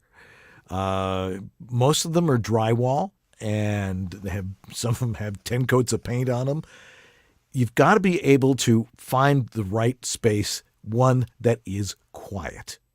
And I have come to the conclusion that is literally impossible in a home studio unless you have an actual booth that really cuts out the exterior noise. So you've got to find a quiet room, preferably one that is perhaps in the back of your house or apartment, not on the street, not in the landing glide zone for an airport or takeoff. Because I know people right below the Santa Monica airport. It's like, how do you record here? But if you can enclose yourself in something and seal it up, that's really the key to keeping noise out. And if it's got heavy walls. For those of you living in the East or in the Northeast, a basement is a great place. And you can actually build your own thing down there, your own studio, but from scratch. Or if you have a closet in a basement, that also works really great. Just turn off the furnace and all the other mechanicals and make sure you turn them back on when you're done. Also, how do you treat a room like that? There's no one size fits all for that as well. When I go into somebody's house or apartment and they're like, how's this room? If it's a closet full of clothes, that's fabulous. It's amazing because nothing absorbs sound like a closet full of clothes. Go into your walk-in closet and start talking, and you'll notice it's a lot quieter in there. So make sure you do that. Find the room and learn how to listen for exterior noise. And that really takes just maybe a little bit of Zen time where you go, what can I hear? Can I hear the refrigerator? No one recognizes that the refrigerator is there because your brain's probably tuned it out. Or air conditioning, or heating, or all sorts of noises that can happen in an apartment building or in your house. So that's the first thing you got to do is you've got to find someplace really, really quiet. I know a lot of people say, well, I can use this filter and that filter and those filters. I think if you're doing stuff live, if you have to do a lot of remote sessions and stuff like that, yeah, you have to have that type of stuff if you don't have a quiet space to record. But it's much easier to do auditions and stuff from a place that's really, really quiet. Acoustically treating it, it depends. Generally, I have to listen. George, that's like one of the weirdest things about what we do. Somebody says, I got a buzz, I got a hum, I got this noise, I've got this thing. And it's like, yeah, so everybody hears differently. And I think that's been proven. Everybody's, their ears are all different. They all perceive things a little bit differently. You use different headphones too, so you hear things differently than other people in different headphones. Absolutely. So what you need to do is send us something. If you have a question about if it sounds good, send George or I some audio, because usually, while you may not be able to hear it, it takes us 5 seconds to know what's going on in your room. If it's noisy, if it's reverberant, if you're not using your microphone properly, all those things we can find out very, very quickly if we hear it, which is why I have the specimen collection cup in my at my website. Mm-hmm. And that really is what works. Or if you're working with George, you have to send us the actual audio so we can tell what it is. And generally we can tell if the room is acoustically treated, if it's quiet, or if you're in an empty room. Or if you're in a 4x4 whisper room with the stock foam that it comes with. Which got to listen to that one today again. It sounds like a tube. It sounds pretty boxy. Yeah. Not very good. Yeah. I mean, and everybody describes these things very differently as well. Right. Like, are you in a tube? Is it tinny? Is it, sometimes people have like those lights with a bell sort of housing on it, and they're like, I get this ringing sound. I'm like, do you have one of those lights with the bell? Yeah, get rid of it. And all of a sudden the ringing goes away. That's called experience. That's doing this for a long time and hearing everything that can go on. So it's important to find the quietest space. That solves so many problems and prevents us and you from doing a lot of additional stuff to make that room usable. So there's no one size fits all. We got to hear it, and we have to see what exactly is going on in that room, because every room is different. Every voice is different. Mm-hmm. George, your thoughts? I mean, I couldn't have said it better myself. I mean, I start to after I've heard of 10 or 20 4x4 whisper rooms. They're pretty predictable, right? It's a product with the same size, and I start to get an idea of what works in those, right? So I don't have to reinvent the wheel every time. But everybody's closet's a different size. Everything has its own unique set of challenges. So it's still a very non-formulaic solution. And the other reason for that is I've got all these books over here, which you can't see, on acoustics, and not a single one of these books has how do you tune a 4x4 booth or a small closet. Not a one. None of them know how to do this. None of them studied it. None of them have models based in mathematics on how to tune small rooms. It's a unique niche of things that we have spent a lot of time doing our best to perfect, and so that's why it's such a unique thing. Yeah. So if you're trying to set up a room or you're moving or something like that, always look for a room that is really, really quiet, or a closet that's big enough for you to actually fit in. We've seen some people squished into some very small spaces. Yeah. If you have an extra room, a spare bedroom, something like that, it can be very, very useful. An outbuilding, maybe have a she shed. Or a man cave or something like that that's Tough away shed. from the street. Yeah, tough shed is great. Something along those lines. If you can isolate yourself from the house and from street noise, that's a great thing. Anyway, we got a lot of questions we're going to get to in the next half hour, so don't go away. We got lots to come here on VoiceOver Body Shop. We'll be right back. This is Ariana Ratner, and you're enjoying VoiceOver Body Shop with Dan Leonard and George Whittam. VOBS.TV. As voice actors, we need to hear the clear, transparent, and honest sound of our voices. Harlan Hogan's Signature Series Voice Optimized Headphones 2.0 provide both that accurate, transparent sound with enhanced mid-range audio, less bass, and the creature comforts voice workers deserve. Clearly different from traditional studio headphones, the upper, mids, and highs are clear as a bell. No muffling or cross-bleeding between frequencies. Like a pair of studio monitors, the low is there, but at the same level as the rest of the spectrum. They're comfortable like no other phones I've worn. That's because Harlan used actual leather for the pads. It's like putting on a pair of leather gloves for your ears. They're also very light for their size, as Harlan made them from aluminum instead of plastic. The headband is flexible like a watch band, and the plug comes out for walking away. Get the only headphones designed for VO. Harlan Hogan's Signature Series Voice Optimized Headphones 2.0 for just $149 with free shipping from voiceoveressentials.com. Hey, another spot. And this time we're talking about Source Elements, the creators of Source Connect, and a lot of other tools coming down the pipeline, including their most currently updated version of Nexus, which really allows studios to interact with their clients and their talent in a more seamless way. It's pretty amazing. This tool allows studios or anybody that has to produce and record other talent route audio in and out of their DAWs very painlessly in a very logical way. It's really, really well designed. But honestly, the voice actors out there, you're the ones that really want to pay attention to what's going on with Source Connect. I have a video about it on my website that goes into a lot of informational depth. I mean, this video has been out since the beginning of the pandemic, 3 years.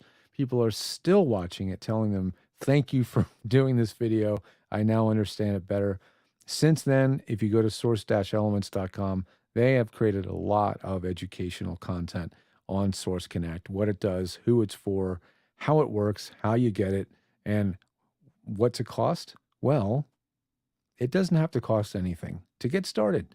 You can get a 15-day free trial, or you can also do what they have. They have a special little 2-day license thing. So if you don't want to commit to a subscription or buy out the license for life, yes, you can get these little 2-day licenses. Ask them how, and they'll show you. It's a great way to make a client happy when you need to, especially when you don't think you're going to be using it very often. Anyway, thanks, Source Elements. Let's get on to those questions right after this next spot. Hey, it's David H. Lawrence, the 17th, and we talk a lot in this business about moving forward with our career, getting more information. We often don't talk about simply getting started. It can be one of the most immovable objects in our life, getting out of our own way and just simply taking the first step. And if you're watching this podcast, VoiceOver Body Shop, for some tips on how to get started in voiceover, or to change something about your voiceover career, or to increase your knowledge in a certain area, check out VOHeroes.com's Getting Started in Voiceover. If you go to VOHeroes.com/start, you'll get all the information. It's really cheap, and I give you a lot to get started in the business, but you might also learn something if you've been in the voiceover business for a while. VOHeroes.com/start. That's VOHeroes.com/start. Hi, this is Bill Farmer, and you are watching VoiceOver Body Shop. It's great.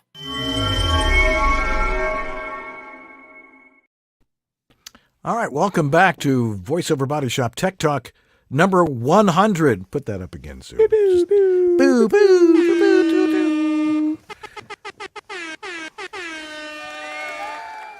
Okay. That's a lot of tech talk. That's 100 hours of tech talk. I mean, where else are you going to get all this stuff, you know?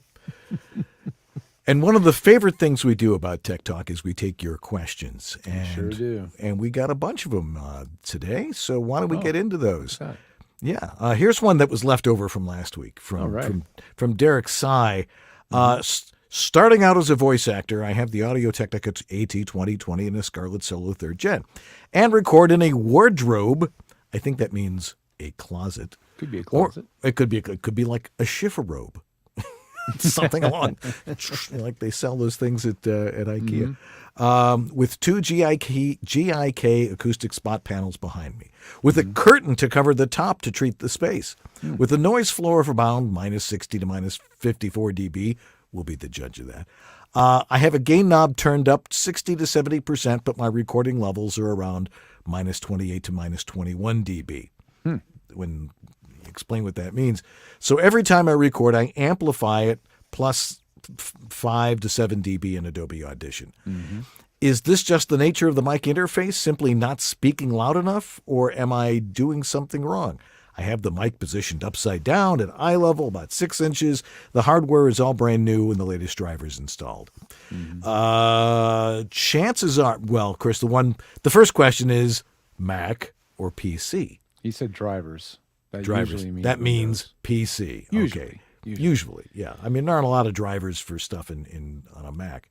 Right. Chances are there's a number of things that could be going on here. Well, for 60% is not very high on a Scarlett. No, that's true. There's a lot more. You got a lot more gain in there, especially if you've got a 3rd gen. I mean, those things have a lot of gain to them. Two things that I would suggest. One, not be 6 inches from the mic. Maybe be 3 inches to the mic. Remember the rule of 3. If it's a really tiny room, it's a fist. If it's a good sized room that's like a small bedroom or something, it's a fist and thumbs up. And if you're in a larger room, like the room I'm in, you can do mahalo. Yeah, you can get away with a further distance. The bigger and better sounding the room is. Yeah, exactly. But the room's got to sound good. But chances are there's two things there. One, you're probably too far from the mic, especially in AT2020, which is not the most sensitive of the studio condenser mics. Yeah. And two, you might play with being a little bit closer. And so turn up your gain, get a little bit closer, and I'll bet you can get yourself back up to where he should be. What do you think? I don't be afraid to goose up the gain a little bit if it's necessary. Experiment with mic placement and distance. But don't be so worried about what the recorded levels look like anymore. With 24-bit recording, you can record raw audio with levels that need to be amplified 5 to 10 dB or even more sometimes, and not worry about an inordinate amount of noise being added to the audio. If the noise is in the environment, well, whatever you do to adjust the levels later will adjust the noise too, right? So whether you add gain from the preamp or normalize later or amplify later, whatever that noise is will also come up. So you're not saving yourself by recording low levels. So it's generally accepted these days with 24-bit. If you're peaking somewhere in the yellow range on the VU meter, your recording meters in your software, if you're in the yellow, you can kind of let it mellow. Don't worry too much. We're going to normalize or boost the level in post and not even worry about that as much as we used to with 16-bit recording and older analog gear. All right. Next question is from Ed Moskowitz. You can get this one because Alrighty. 32-bit float is a whole interesting discussion. It's but let's getting start a that lot off. of press lately, isn't it? It sure is. Ed asks, in regards to the 32-bit float discussion, in film and TV post and production, it has been debated for quite a while. With manufacturers like Sound Devices having the option, many of the studios were, perhaps that has changed now, not yet capable of dealing with 32-bit float. I'm assuming 32-bit float files. So the question is, are more studios now ready to utilize tracks recorded in 32-bit? And production at this stage of the game, a lot of file recordings are, a lot of the field, I guess I should say field recordings, are done in 32-bit. So what's my opinion? Well, you need to deliver the files in the format that the client wants. So if you're saying that post isn't wanting 32-bit files, then what you're surmising is that no, it's not part of workflow for them yet. They don't want to take 32-bit float files. So if you're recording in 32-bit float, which is fine if you have the technology to properly capture it, which most of you do not yet, but if you have the equipment to record 32-bit float, if your software is capable of doing it and your Mac is set up to record it, because sorry folks, you on PC cannot record and capture in 32-bit float yet, then yes, go ahead, but deliver the files in whatever format the client wants. So that might be 24-bit WAV. More commonly, that's probably going to be 16-bit WAV files. So capture in high resolution, that's fine. Deliver in the resolution that they want. But it is all about production workflow, and until 32-bit float becomes part of it, there's going to be no reason to record in that format. Yeah.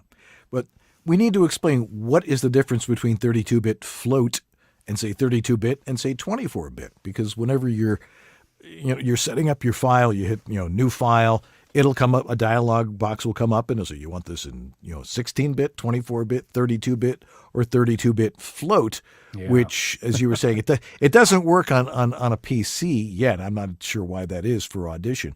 Yeah. But I mean, it's easy to do an Audition. You just record it in 32-bit float. What exactly does that mean? Oh man. Well, 32-bit float is an incredibly complex algorithm of mathematics, which is basically saying that there's 24 bits roughly of actual dynamic range, which by the way is a lot. It's plenty. And then there's 8 more bits that will allow you to shift that range of 24 bits up and down as needed, essentially allowing it to float up and down. So how it works in context, what it means in context of what we care about, is that with the right type of gear and set up correctly in your DAW and in your computer, you can record without having to worry about mic gain, because the system has the ability to capture such an incredibly wide range of sound that the quietest stuff and the loudest stuff is all recorded without distortion or clipping. And that's the very, very short version of it. If you head over to Rode's website, or actually Rode's YouTube, type in 32-bit float NT1, and watch the most recent videos that they released, and it will do a really good job of explaining this more clearly, what this whole 32-bit float thing means. But in the short version of it is, if you're not set up with the right gear on a Mac at this time, there is zero reason to record anything in 32-bit float. Don't bother. All you're doing is making bigger files that take up more space. It's extra wasted data. It's totally unnecessary. I still say 24-bit should be the kind of the norm across the board. Don't worry about 32-bit float without the right equipment and workflow in your setup. Yeah. All right. So I experimented with it this week, and see, okay, I've been doing a 24-bit for a long time. I'm like, let me try 32. You cannot overmodulate it. And the thing is if you, even if you drive, your interface, in Adobe What Audition. interface were you using? I was using the Rodecaster. Oh, the Rodecaster may have 32-bit float recording in it now. I don't know. It may be, but I recorded it quiet. I recorded it loud, and it came out fine either way. I think the point is, though, you got to have a quiet chain. You have to have a good quiet mic, like a Rode or a Neumann or something like that, and an interface that is also very quiet. Absolutely. And if you've got white noise at a low level, if you normalize it to something else, it's still there. It comes up. So you gotta be careful with that. But I experimented with it a bit, and I must say it sounds pretty good at 32-bit float. And then I just delete the 32-bit float after I send off the MP3, so it doesn't take up room on there. Next question we have is from the one and only Jeff Holman. He says, my on-camera self-tape studio has hardwood floors, and my self-tapes have a You don't hollow... have to brag, Jeff. Yeah, really. All right. Echoey sound. Yes, they have a hollow, echoey sound. What's the best way to better that, keeping in mind I can't have visible foam or sound panels in the shot? Put a rug down? Would a carpet pad help too? Is there a certain kind of rug or pad that would help the most? Go ahead. I have some thoughts on it, but you go ahead. Sorry, you go first, then I'll go. Okay, Hugo, I'll go first. In a voiceover booth, I'd say, people are like, I've got a cement floor, I got a wood floor. Should I put a rug down? Well, if you want, if you're barefoot, maybe. But I don't think the floor really has if you've got a solid floor, it's not affecting the sound at all in a smaller booth. In a larger space where you're doing self-taping for on-camera work, a rug always helps. Perhaps a nice shag rug, although you'll probably end up tripping over some of the shag. Not too shaggy. Yeah. I mean, something that's got if you can diffuse the sound at the floor using something that has a lot of texture to it, that would probably help. Although if you've ever been to a Grateful Dead concert, they're always on some Oriental rug or something like that to make the stage not quite as reverberant. And to keep the drums from sliding around. That's right. and I think, Jeff, that if you're sending in self tapes, they know you're in a room. They know you're not in a professional studio. They're looking to see how your acting is more than anything else. So I would say put down a rug. Let's see what it sounds like. And if it doesn't work, then we'll try something else. I would also ask, what is your backdrop, Jeff? I mean, if your backdrop is just the drywall behind you, that's the worst possible case scenario. If the backdrop is a roll-down backdrop, then you can hide all kinds of stuff behind the roll-down backdrop, because a lot of the sound is going to pass through the roll-down backdrop, and it's going to bounce off the wall behind it. So you can hang a whole bunch of stuff on the wall behind the roll-down backdrop. You can put stuff everywhere that's not on frame. You can put 2 sets of Fernie pads, furniture blankets on stands on either side of the camera. There's all kinds of stuff you can do to kill off the reverb that isn't seen on camera. So yeah, I would try a lot of these things, just scattering them around, just keeping them out of frame. And it's all going to improve as you add more and more damping to the space. But yeah, just start with the basics. A nice 5x8, 8x whatever room you have for a nice plush area throw rug. And that's going to make a big difference because your microphone is likely overhead and pointed down at the hardwood floor. Right. Or use a lav mic, so you're close mic'd when you're doing a self-taping thing. Yeah. Also, if you've got, remember the camera's only pointing in one direction. If it's bouncing off the wall behind the camera, you can put all sorts of stuff on the wall behind the camera. I'm hearing some ridiculous expectations from actors doing on camera now. On camera, I don't see why you'd have to worry ever about hiding a microphone, having to worry about it being in frame, or having a lav mic on. One of these new Rode Video Mic Go 2 mics or the DJI mics that you can just attach to your shirt will help a big time in getting clean audio without reflection and bounce. So that might, at the end of the way, be just the easiest way to deal with it. Yeah, that's the latest thing. Rode has that what is it? The Go The video whatever mic mic. Go, I think it's the Rode, just the Go mic, the video. Yeah, the right. Rode It's just Go mic. Right. Yeah, it's just a thing you clip onto your pocket, and Yeah. and it has wireless to through Bluetooth to your camera or to your yeah. phone. Well, it has its own receiver. Yeah. DJI also has internal recording as well. So if you don't have a way to wirelessly send the audio to your phone easily, it will also just internally record too. So yeah, there's some really cool mics in this space nowadays, totally wireless and not cheap, but affordable. And if you're doing a lot of this kind of stuff, it's part of your career, then probably worthwhile investing in. Yeah, but for voiceover, you don't need a rug on the floor, unless you're a wood floor. If you go into a lot of recording studios, what's on their floor? It's a wood floor. So Yeah, they're not right. too worried about it. You're not talking down. You're talking this way, and that doesn't reflect off the floor very much, unless you have like a mirrored floor or something like that that reflects light and sound. Yeah, it's this holistic thing. It's just the ratio of hard versus soft surfaces, no matter where they are. You know, if they're on the floor, the walls, even the ceiling, the more hard surface there is versus soft, the worse it's going to get. So you got to just start sucking up that reverb wherever you can. No question. All right, we got time for two more questions here. Jeremy Howard on YouTube says, I have a moving blanket VO booth about 4 by 2.5, so like this.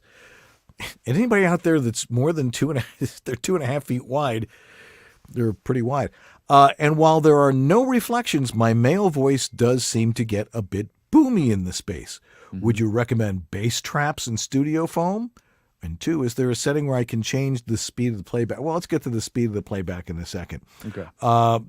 When it comes to boomy, if you're in a blanket booth, and it depends on what you're using for blankets here, he doesn't say, oh, it's moving blankets. Remember, moving blankets definitely will diffuse and absorb the sound so it doesn't bounce back to your mic. But the sound also goes through. And if you're in a larger room, and you're talking very loud, which is another point. Everybody's over projecting. Unless you're doing car spots or doing imaging or something along those lines, it's a conversational voice. You're just talking the way you're talking to somebody else. Maybe a little bit of push with some scripts. The louder you talk, the more the acoustics of the room come into play. So that's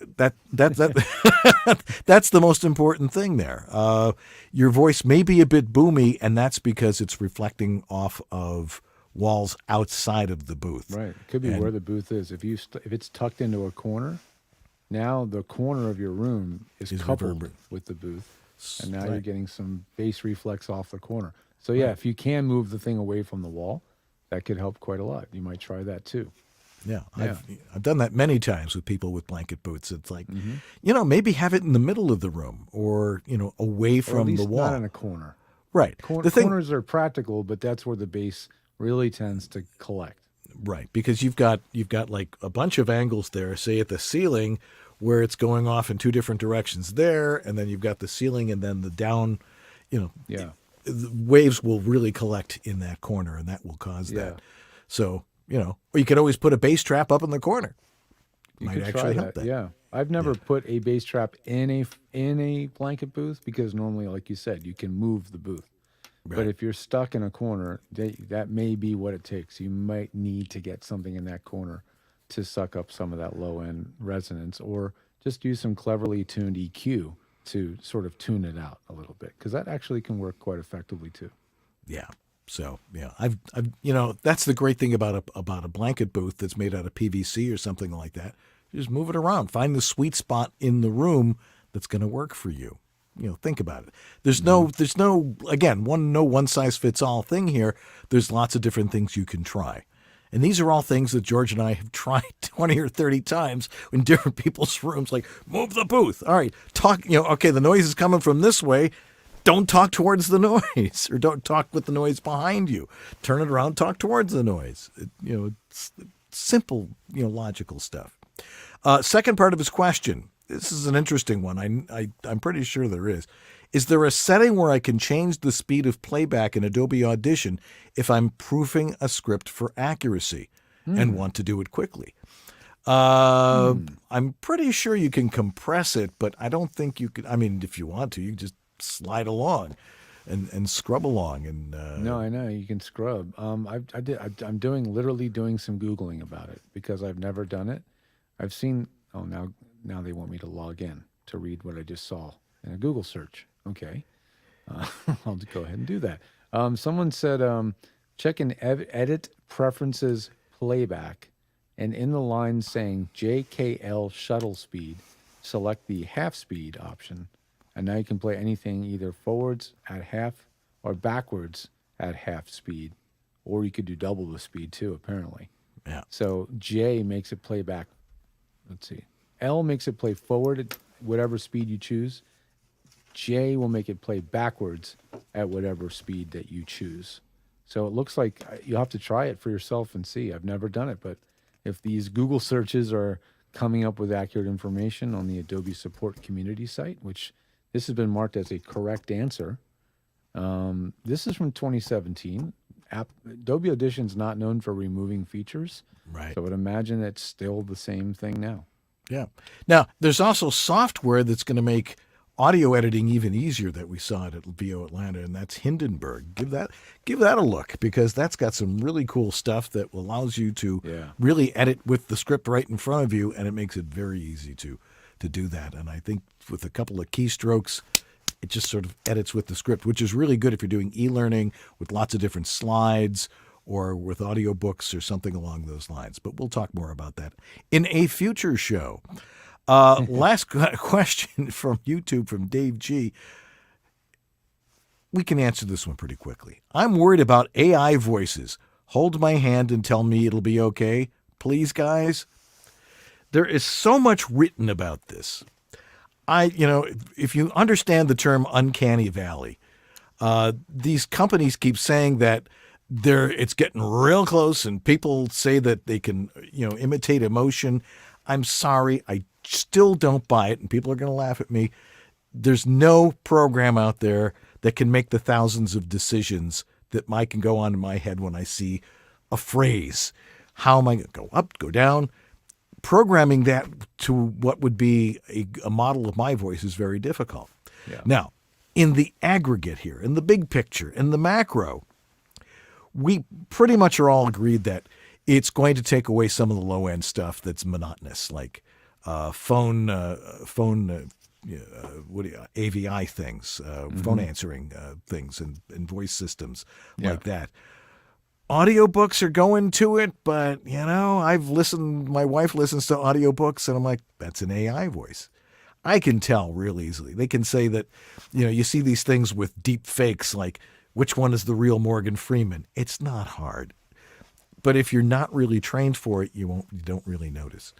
I think that some of the low-end, low-paying stuff may go the way of AI.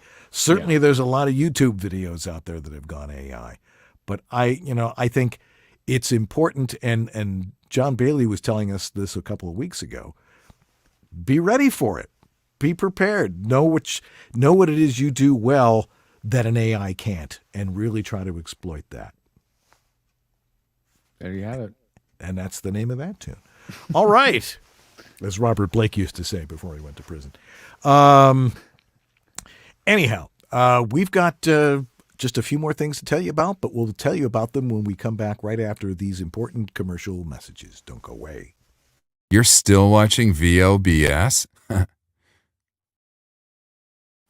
Your dynamic voiceover career requires extra resources to keep moving ahead. There's one place where you can explore everything the voiceover industry has to offer. That place is voiceoverextra.com. Whether you're just exploring a voiceover career or a seasoned veteran ready to reach that next professional level, stay in touch with market trends, coaching, products, and services while avoiding scams and other pitfalls. VoiceOver Extra has hundreds of articles, free resources, and training that will save you time and help you succeed. Learn from the most respected talents, coaches, and industry insiders when you join the online sessions, bringing you the most current information on topics like audiobooks, auditioning, home studio setup and equipment, marketing, performance techniques, and much more. It's time to hit your one-stop daily resource for voiceover success. Sign up for a free subscription to newsletters and reports. It's all here at voiceoverextra.com. That's voiceoverextra.com. All righty. You know, as a voice actor, everybody needs to have a website. At World Voices, we require that you have a web footprint. That means you need to have a website. But getting a website, if you've gone to all sorts of webmasters to say, I can build a website for you, it can take a while. You have to find a server and a host for it and all these things that perhaps you have no idea about. Well, a good friend of mine, Joe Davis, came up with something really simple, and that is a way to build your voiceover website in just minutes using a new website called voiceactor.com. And you can build your website in minutes. It has some really cool features to it. For example, it's designed to be mobile responsive. Your voiceover website will work on all devices, and it'll show you both views. It's easy to use.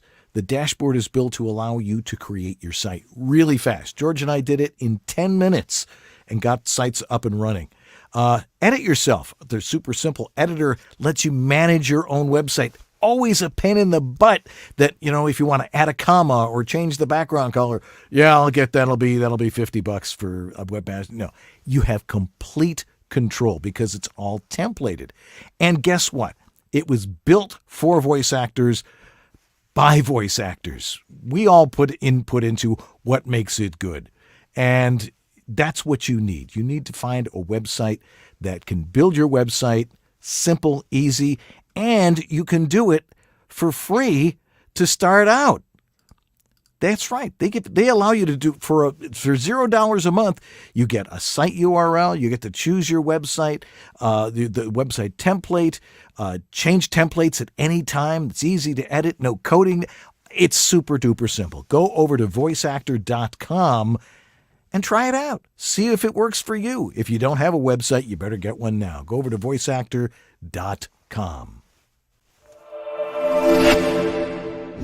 We are the World Voices Organization, also known as WOVO. We're the not-for-profit industry association of freelance voice talent. Voiceover is a complex entrepreneurial business. WOVO is there to promote the professional nature of voice work to the public, to those already established in their voiceover practice, and to those who want to pursue voiceover as a career. Membership benefits include a supportive and creative community, a profile and demos on voiceover.biz, our searchable directory of vetted professional voice talent, our exclusive demo player for your personal website, our mentoring program, business resources, and our video library, our annual WovoCon conference, a fun and educational weekend with other members with the chance to learn and network, webinars and great speakers, and weekly social chats with other members around the world. If your world is voiceover, make WOVO part of it.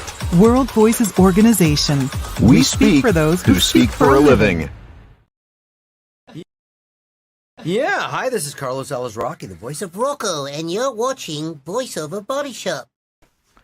Well, another hour has gone by, and look how much you've learned in that 1 hour.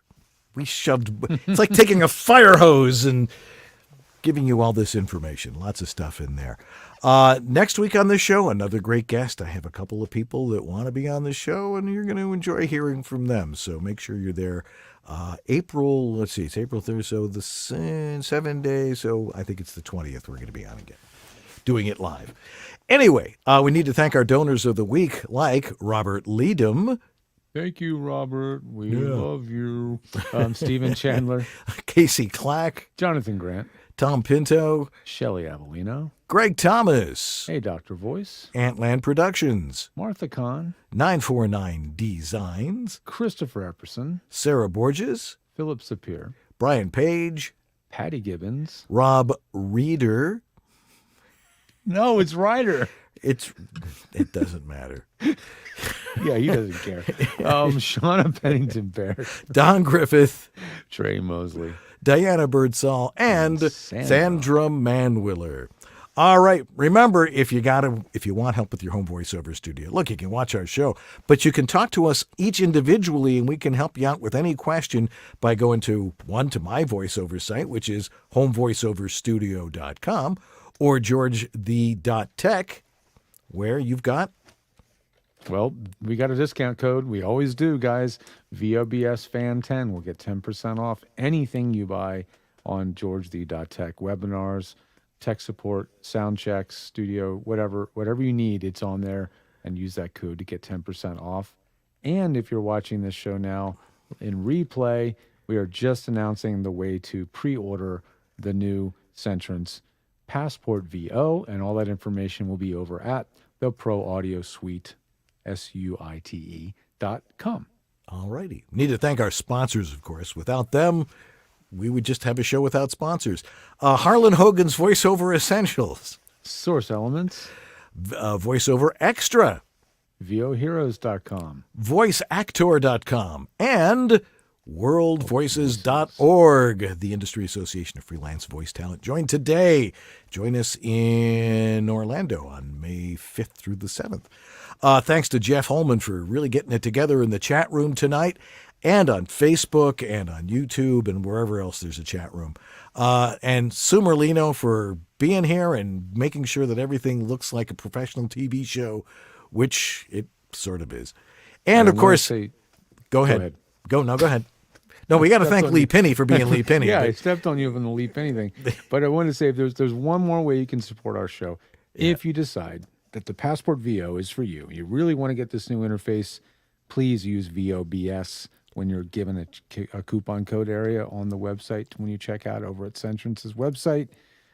Use VOBS, and we will get credit for that. And, it's a way of thanking us for sending you. I appreciate it. All right. Well, that's going to do it for us this week. Thanks for coming in or clicking in or tuning in or whatever they call it on the internet thingy these days. But you got to realize something. We've talked about audio all the time. That's really what George and I spend a lot of our time doing, is making sure your audio sounds the way it's supposed to sound like, what it's supposed to sound like. Whistle. But the bottom line is, if it sounds good, it is good. I'm Dan Leonard. And I'm George Whittam. And this is Voiceover Body Shop. Or VOBS. Tech Talk. Tech Talk. Yeah, baby. All right. We'll see you next week. Tech Talk.